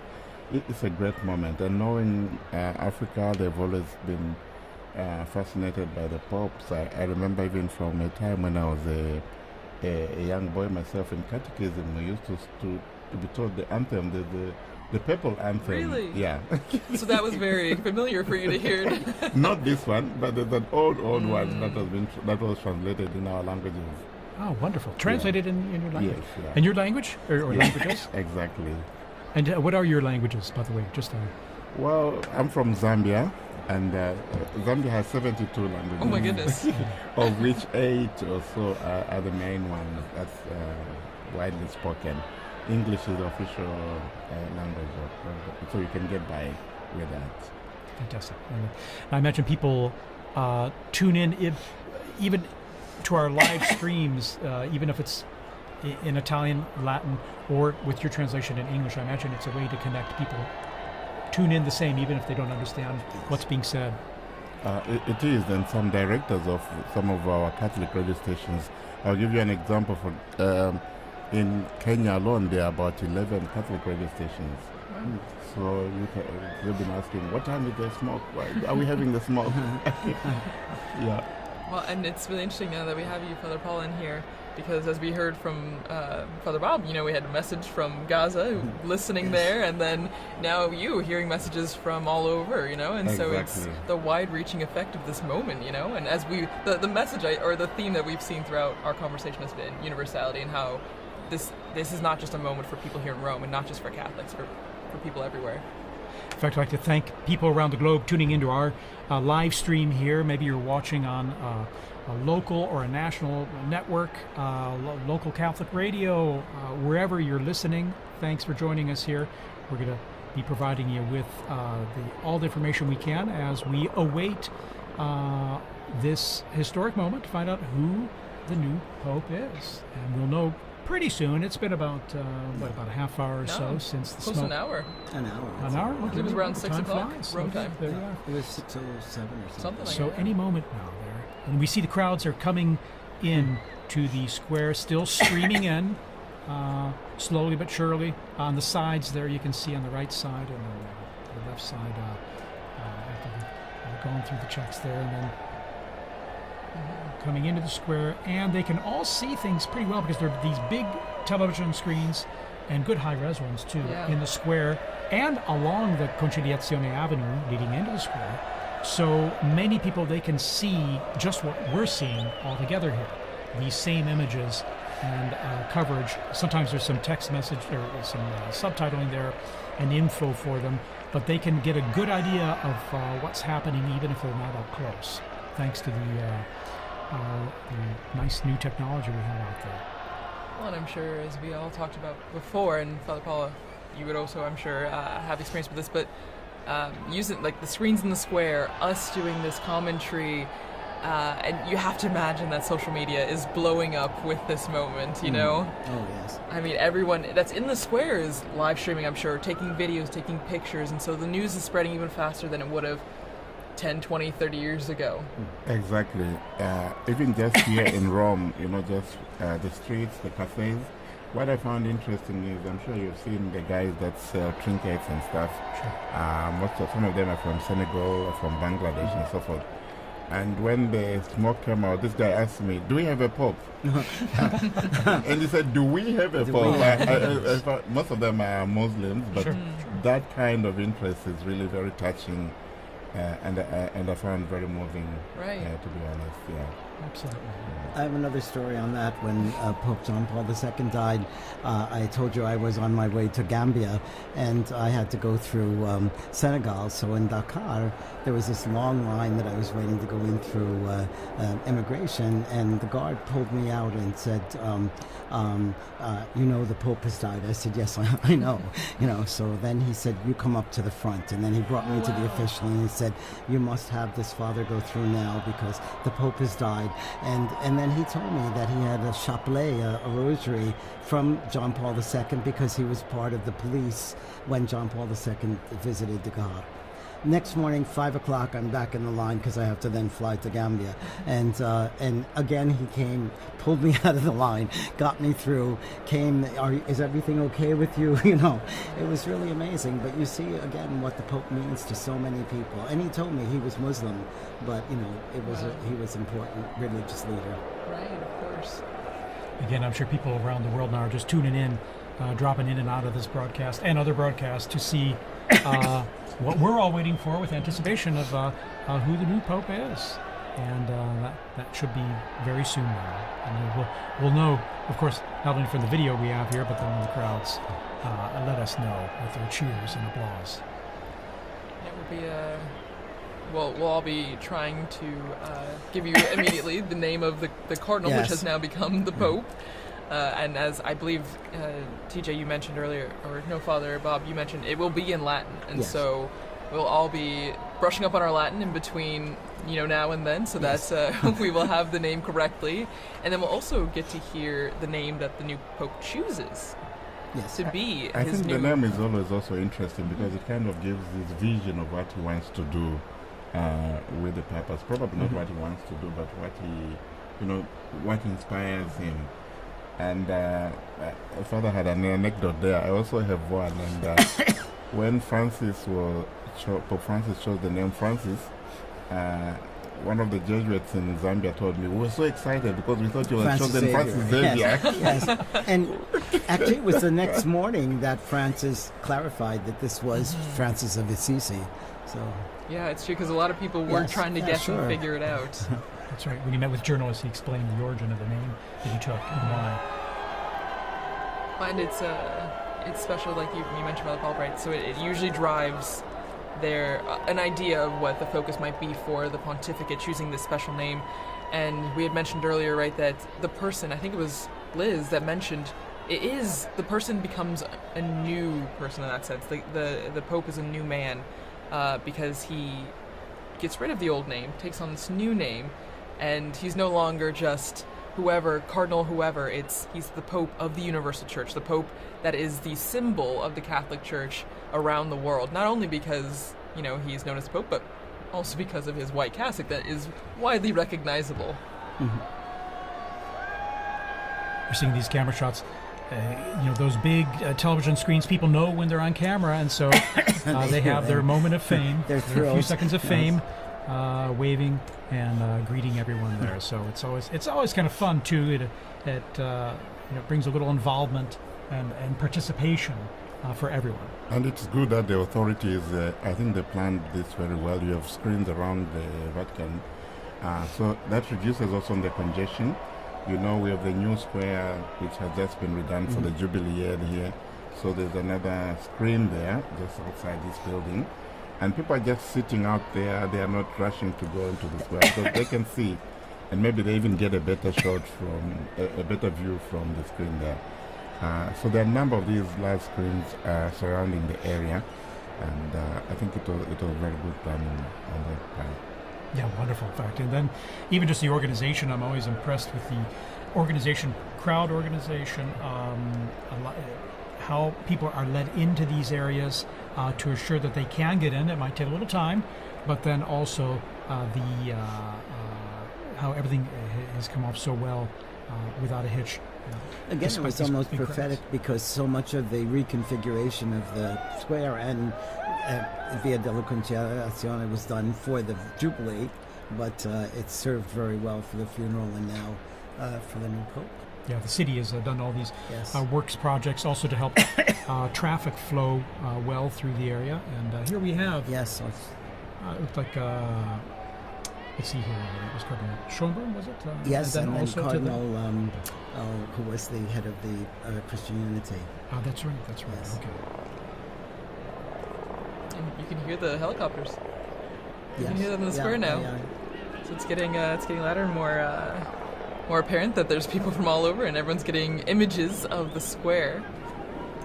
And I think the security forces trying to keep the peace. And I noticed also they've blocked some of the roads leading to, so that people are running across the roads, you know. So You gotta keep them safe too. you gotta keep them safe, right? Well, and so one of our colleagues, Lisa Zengarini, she did a lot of research on why we have this tradition of changing the baptismal name of the cardinal into the name for the Pope. And it actually started way back, It looks like... 2,000 years ago to St. Peter, whose original name was Simon. And so it stems all the way from that. And it's a lineage that has been continuous since that time. And actually, what's interesting is that not all the popes have done this. Out of the 266 now, 267, only 129 have actually chosen a new name, which I never realized. It was much later before the new name, was put into practice. There you go. And that was John the 12th, Pope John the 12th, and only during that time, from 955 to today, it's only 2 other people that have not taken new names, which is interesting. Very interesting. Yes. So we've gone from the smoke watch in the morning now to the Pope watch. Yes. We are on a new Pope watch here from the central balcony, and I think we're coming up on prime time here. I think soon we should be seeing the new Pope appear, and we're getting some zooming.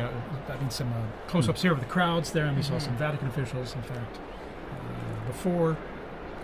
TJ, I just also wanted. As well as the mayor of Rome is out there. Yes. Okay. Yes, Gualtieri. That's right. For there was it Cardinal Casper, right? Christian Unity. That's right. Casper, and then. I was going to say that it's been interesting also from the time the Holy Father Pope Francis died, how the liturgies have been moving and preparing the people. Yes. Even yesterday's Mass, just, the prayers, we implore you, give us a shepherd pleasing to you, one who will lead us by example and lead us to the gospel truth.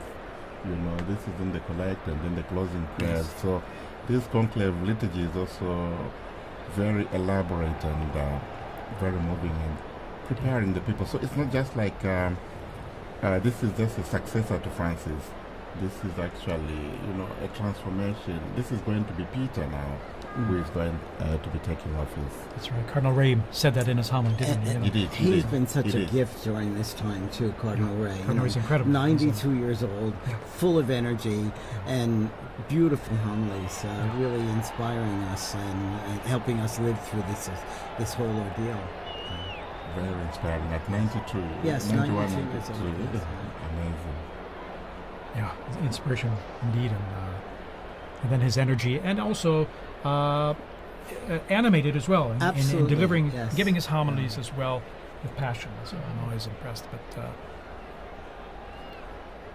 so here we are. All right, we got this flag. Someone is just asking me on the phone, do we have the name yet? No, yes. We will learn with all of you. We're all like everyone else. It must be hard for those cardinals out there now, right. because I'm sure, they're not allowed to tell us. Exactly. That's true.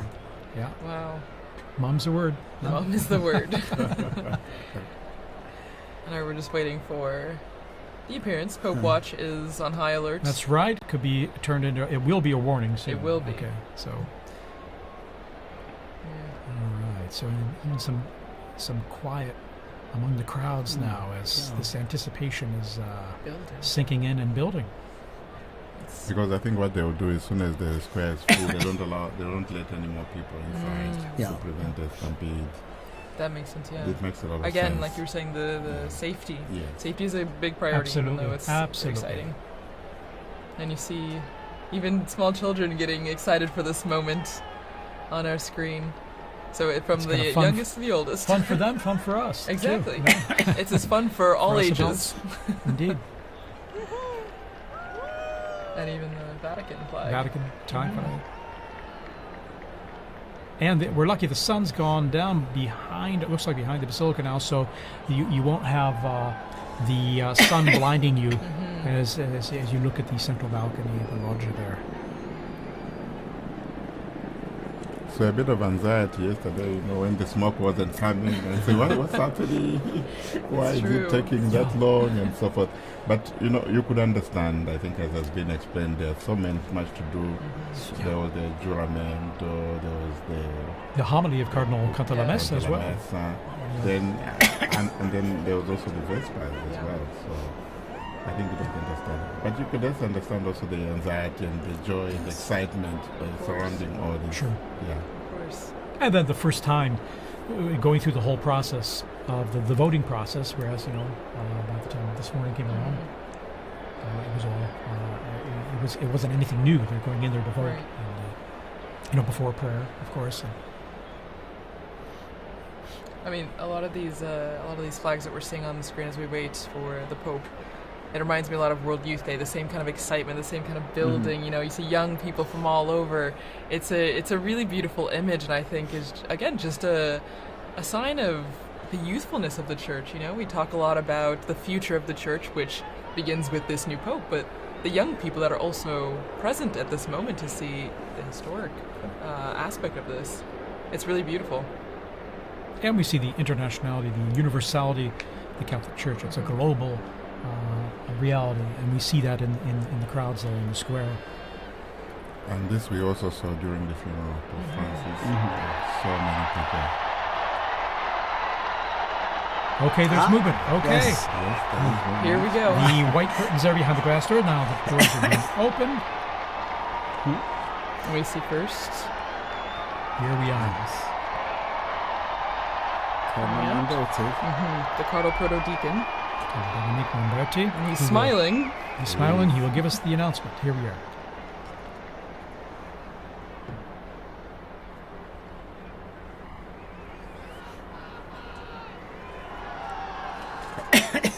Suspense. Annuncio vobis gaudium magnum.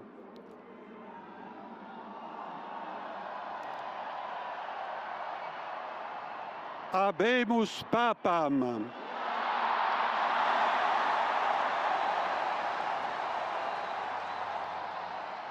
Eminentissimum ac reverendissimum Dominum, Dominum Robertum Franciscum, Sancte Romane Ecclesiae Cardinalem Prevost. Qui sibi nomen imposuit Leonem XIV.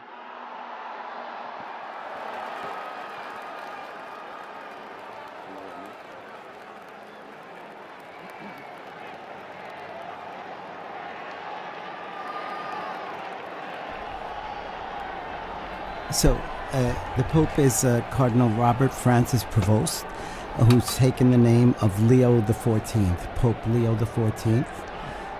Cardinal Prevost is an American, and he spent most of his ministry in Latin America, in Peru, and also in Paraguay. And he's an Augustinian father.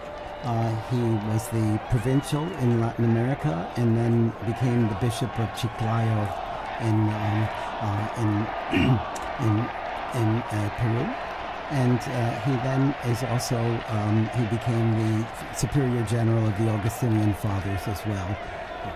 He's now he's been the prefect of the dicastery for bishops. We see the cardinal electors there appearing on the balcony there as well, with this joy and the smiles on their face. A great joy indeed, and well, it wasn't one of those papabulous, so to say. What a great joy. It's a wonderful joy, and he's from Chicago, Yes. Illinois. Chicago. Okay, An American. An American. And an American. I think that's a historic moment. It sure. is truly, truly historic.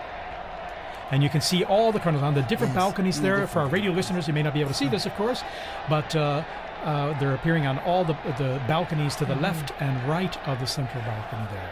All of them clearly standing out with their red vestments and smiles, and waiting to again for all of us to greet this new pope as The well, really new pope. which now we know his name.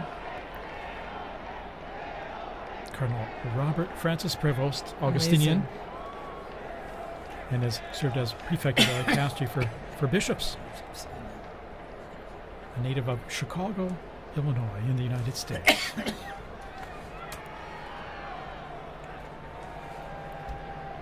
Wow. And so, as we said before, you saw all the flags and everything out in the Yes. square, and now all the Americans are holding their flags. Indeed. It's a And- historic and moment. the Who would have Peruvians imagined? too, I'm Yeah. sure. He It's- spent that's most of his ministry in Peru. Yeah, and that's a special thing, So he has a connection with missionary multiple. experience Exactly. and this Exactly. continuation of evangelization Mhm. mission of the church. The priority, yeah. So you can see still they're like little pockets of red where all the Yes. cardinals are standing on the Yeah. balconies.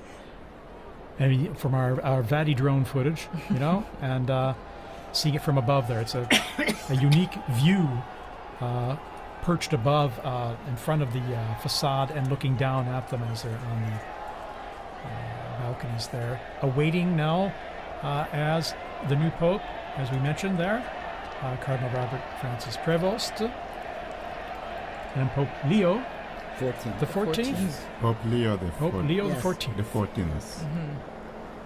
And of course, Leo the 13th was the great social reforming pope for He us. was so, a great social reformer.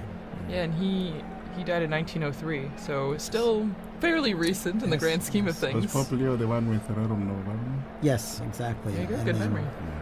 yes. From my seminary. And then his successors wrote other encyclicals every 40 years afterwards. So he started like a on the trend. social, yes, and it's really one of the constitutions of Catholic social ministry And Catholic probably I social would say doctrine.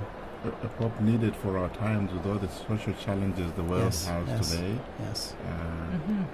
And he's, relatively young, 69 years old, born Yes. on the 14th of September, 1955, as you mentioned, in Chicago, Illinois.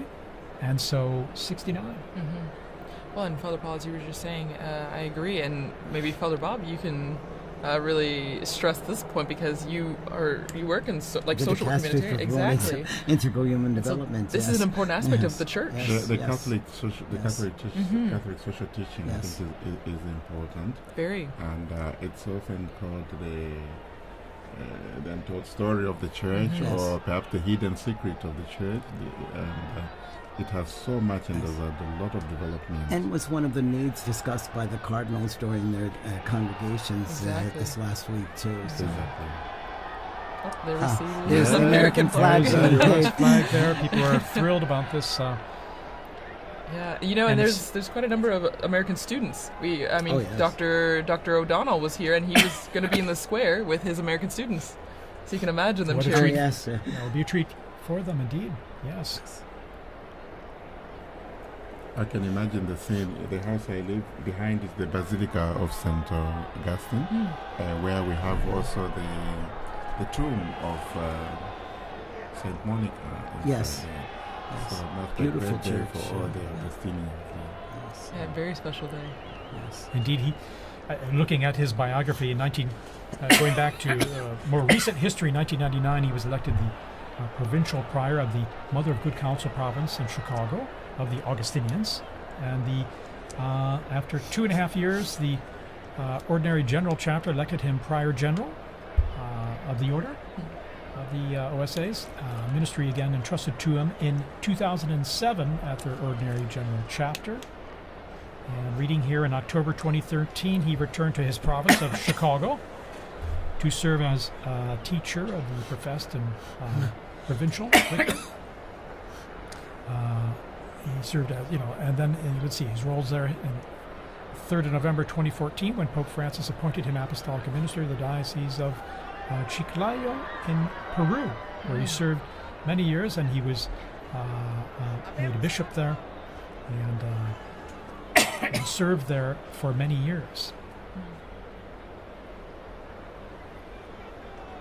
And then in March 2018, he became second vice president of the Peruvian Episcopal Conference, so working as a missionary there, missionary bishop as well in Peru.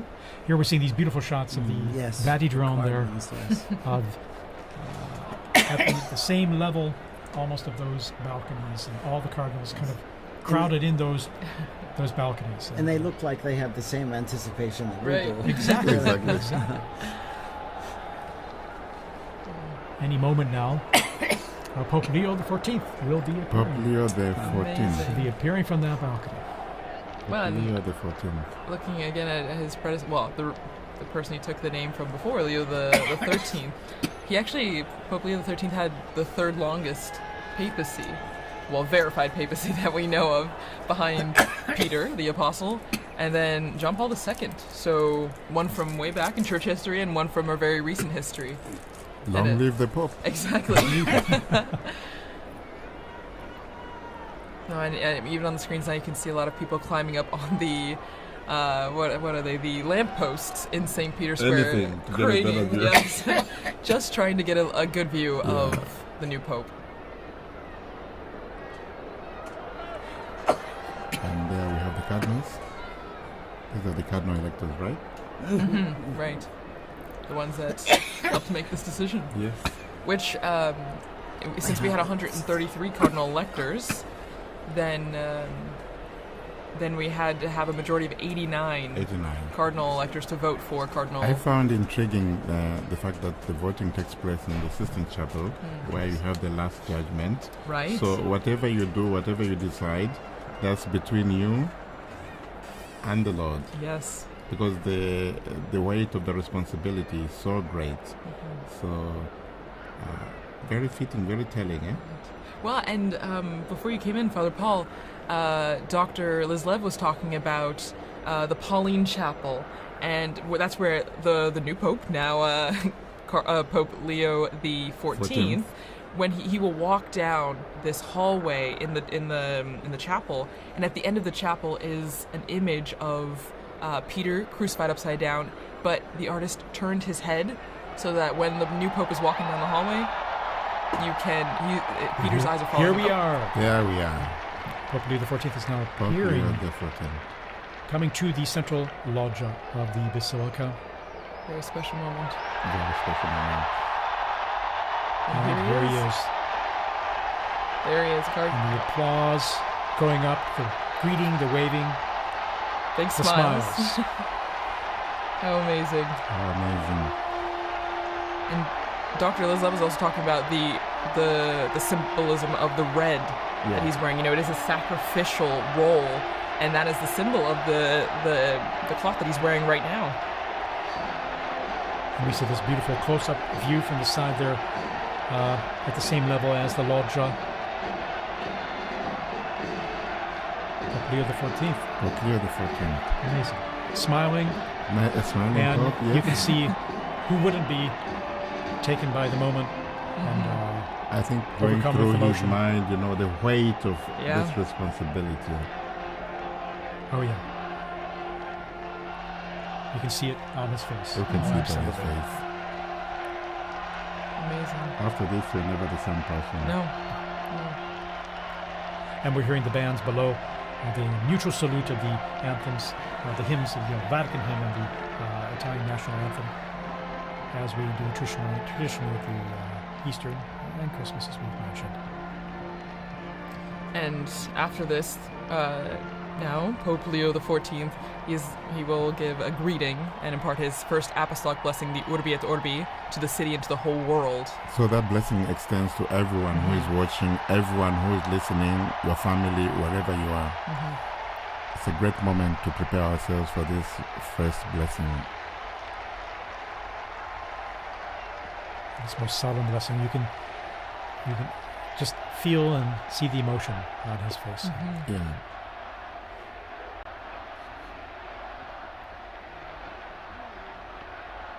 And the crowds there gathered in St. Peter's Square, still arriving, we're being told, from the avenues surrounding the Vatican there, the streets and the...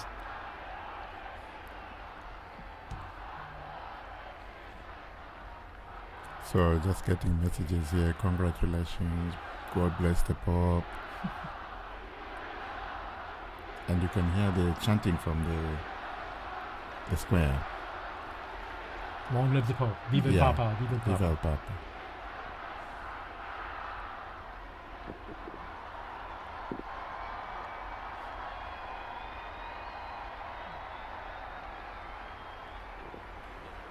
And we're all silent now, awaiting his first words.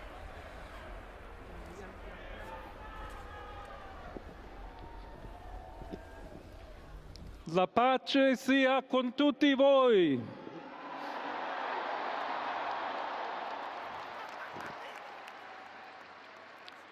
Fratelli, sorelle carissimi, questo è il primo saluto del Cristo risorto, il buon pastore che ha dato la vita per il gregge di Dio. Anch'io vorrei che questo saluto di pace entrasse nel vostro cuore, raggiungesse le vostre famiglie, a tutte le persone, ovunque siano, a tutti i popoli, a tutta la terra. La pace sia con voi.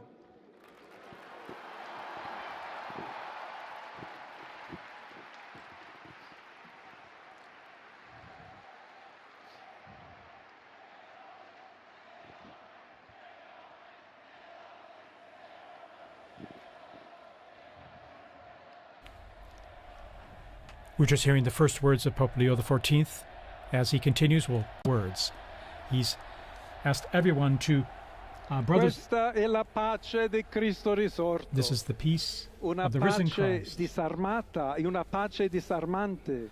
a peace that is umile e disarming and perseverante. humble and persevering. Proviene da Dio. It comes from Dio God, che ci ama a tutti God who loves all of us incondizionalmente. without any limits and conditions.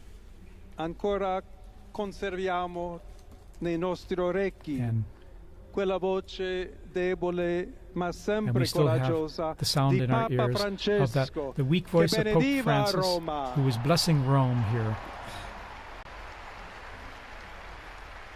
We have that fresh in our minds, in our hearts, in our ears, hearing his voice, Il Papa che benediva the Roma Pope who was blessing dava la Rome sua benedizione al mondo, and giving al his mondo blessing intero, to the world quella mattina del giorno di Pasqua. on that morning, on that day of Easter Sunday. Consentitemi di dar seguito a quella stessa Allow me benedizione. to continue Dio that ci same vuole blessing. bene. Dio vi ama tutti. God loves E everyone. il male non prevarrà. Evil will not Siamo prevail. tutti nelle mani We di are all Dio. in the hands of God. Pertanto, senza paura, So without fear, uniti, united, mano nella mano con Dio hand in e hand, tra di noi, with God and among ourselves, andiamo avanti. we go forward.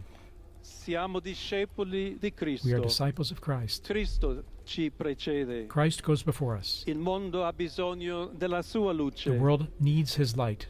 L'umanità necessita di Lui come Humanity il ponte needs per him. essere raggiunta da Dio e dal suo amore. But as the bridge between God and his love. Aiutateci anche voi, poi gli uni gli altri, a costruire i ponti May we all con il build dialogo, bridges con with l'incontro, dialogue and encounter, unendoci tutti per essere un solo so that we can popolo, all be sempre in pace. one people, all in peace. Grazie a Papa Francesco. Thank you, Pope Francis, for all you've done. We're hearing the first words here of Pope Leo XIV, just elected Pope. Voglio ringraziare anche tutti i confratelli I'd like cardinali to also che thank my brother hanno cardinals scelto me who chose per essere me to successore di be the Pietro successor of e Peter camminare insieme a voi and to come Chiesa walk along unita, with you, cercando sempre la pace, la giustizia, searching all together for cercando peace and sempre justice, lavorare come uomini and working e donne together, fedeli a Gesù men and women Cristo, faithful to senza Christ, paura, without fear, per proclamare to il Vangelo, proclaim the per gospel, essere missionari. to be missionaries.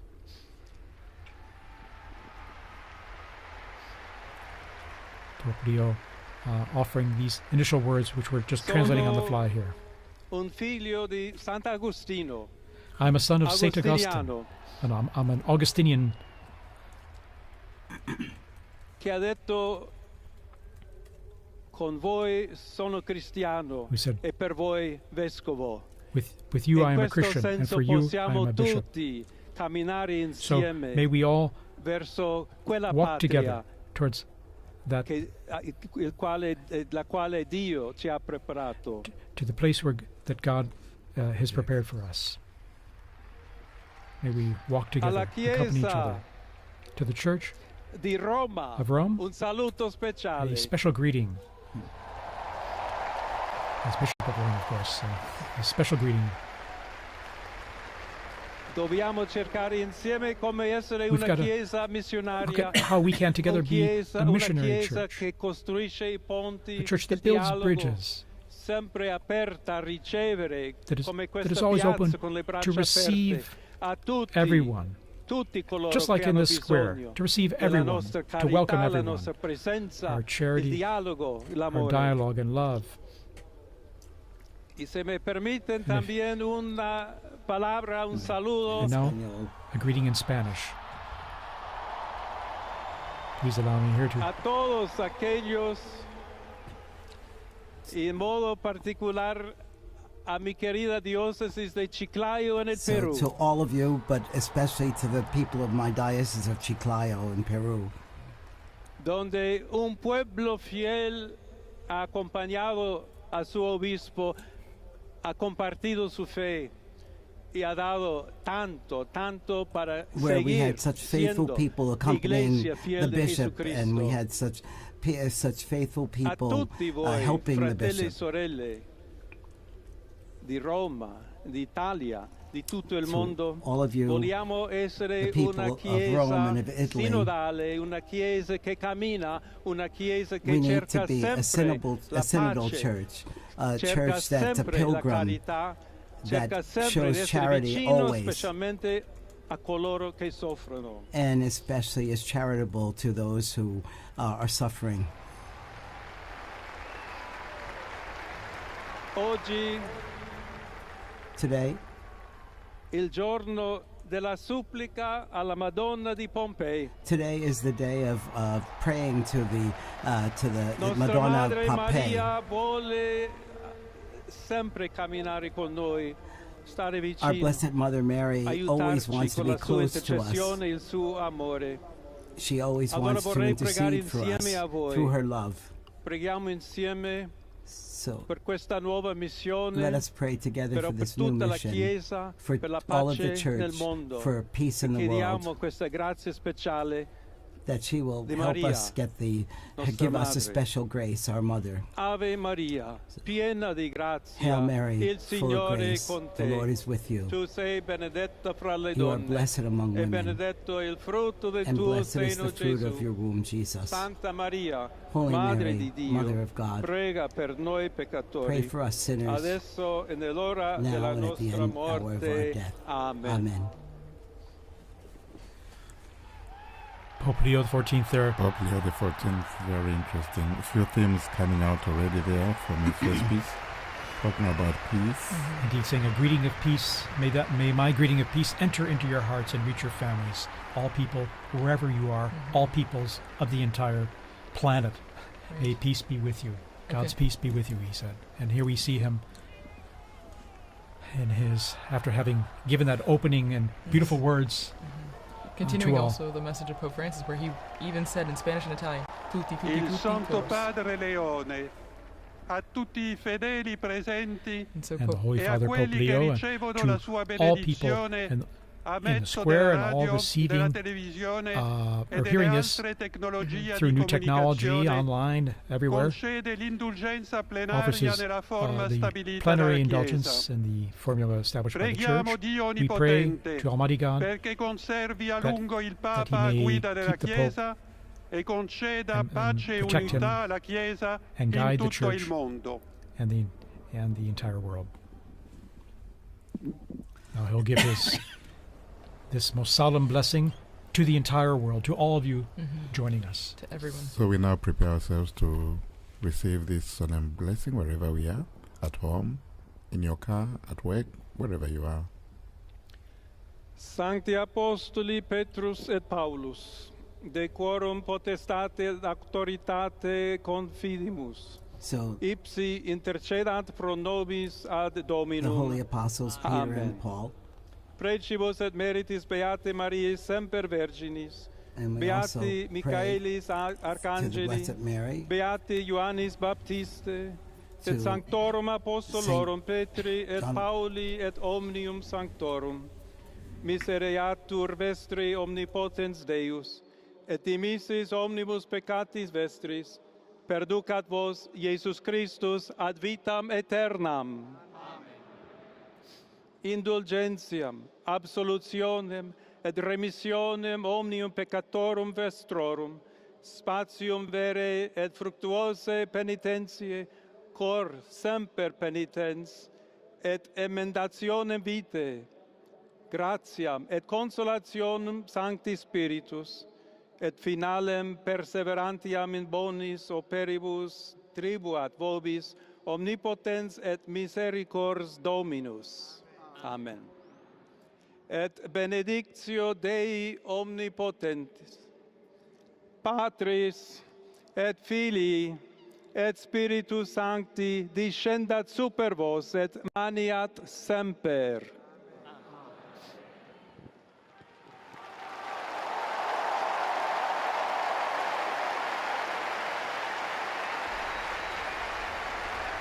And we just heard the blessing there, received the blessing there of Pope Leo XIV, and to the world, to the city, this most solemn blessing to all of us and all of you listening and watching out there. What is interesting, he is smiling, and I found very touching the fact that he made reference to his former diocese in Peru and spoke to them in Spanish. Very, very touching moment, and how they are thanking them for how they accompanied him. And so, from this moment, I think we all accompany the new Holy Father with our prayers and support. And once again, he asked, just like Pope Francis did before, he asked for continued prayers. You know, this is a heavy task, as we all noted before, and he continues to ask all of us for prayers and also for the intercession of Our Lady on the special feast day. and he asked us especially to be bridge builders, as he is Pontifex, the bridge builder as well, but that we should all be building bridges, both here in the Diocese of Rome, in Italy, and throughout the world, and that we should build that on fraternity and on solidarity and on dialogue. So many times Pope Francis told us the same, There have been false debates, I think, in leading up to this about unity and diversity and things, but he's made it clear that he's looking for us to be united, but also to be the bridge builders and to bring about peace in the world through. We're seeing this stunning footage, or this video, Vati drone there going close to the balcony and seeing, I think for the first time, unique images like this up close. The new Pope. There's about 100,000 people we're getting in the square right now who are seeing Pope Leo XIV for the first time. There's this phenomenal Pimentel from the border of Texas and Mexico that Pope Francis, she spoke to him when he was there. It's amazing, all the people who are appearing in the square now, and the connections they had present and past. Again, quite a novelty, an American Pope, and here he is waving, and again, once again, you can see the emotion and sense of responsibility, the weight of the office. Well, and this is a beautiful view, seeing from inside the loggia, looking out, what he would see as he waves to the crowds. It's a very interesting place there, TJ. I don't know if you remember, we used to do the commentaries from that place. Indeed, commentary positions behind, off to the side of that big hall of blessings, and after those blessings, we would greet the Pope as well, briefly afterward, on Easter or at Christmas. And, well, that's our historic moment. The warning is over. We have a new Pope. We have a new Pope. And you know, let's see, you were telling us here about, you were translating the prayer. Yes. This is the prayer Yes. That is read, the blessing, I'm sorry. The Urbi et Orbi. So, do you want to Sure. So, may the holy apostles Peter and Paul, in whose power and authority we trust, intercede before the Lord, through the prayers and merits of Blessed Mary of the Virgin, Saint Michael the Archangel, Saint John the Baptist, the holy apostles Peter and Paul, all the saints. May Almighty God have mercy on you and forgive you all your sins, and may Jesus Christ bring you to everlasting life. And then he speaks about the indulgence and the absolution and remission of sins, and he also gives the blessing. I'm not entitled to give the Urbi et Orbi blessing, but we heard it from him. But again, it's the most solemn blessing that he gives and imparts. And again, in his words, he offered greetings of peace to everyone, everywhere, and stressed that he wishes to be a builder of peace in his ministry, and to that we can all be part of that in our own efforts in what we do. And 2 or 3 times mentioning the word missionary, I think probably also echoing his own experience as a missionary bishop, and now a pope. I found also that very touching, this openness to the world. And he's someone who is coming from the outside. He has been in the Korea, and now, so he has both worlds. And this is very interesting and quite assuring, I think, for the church.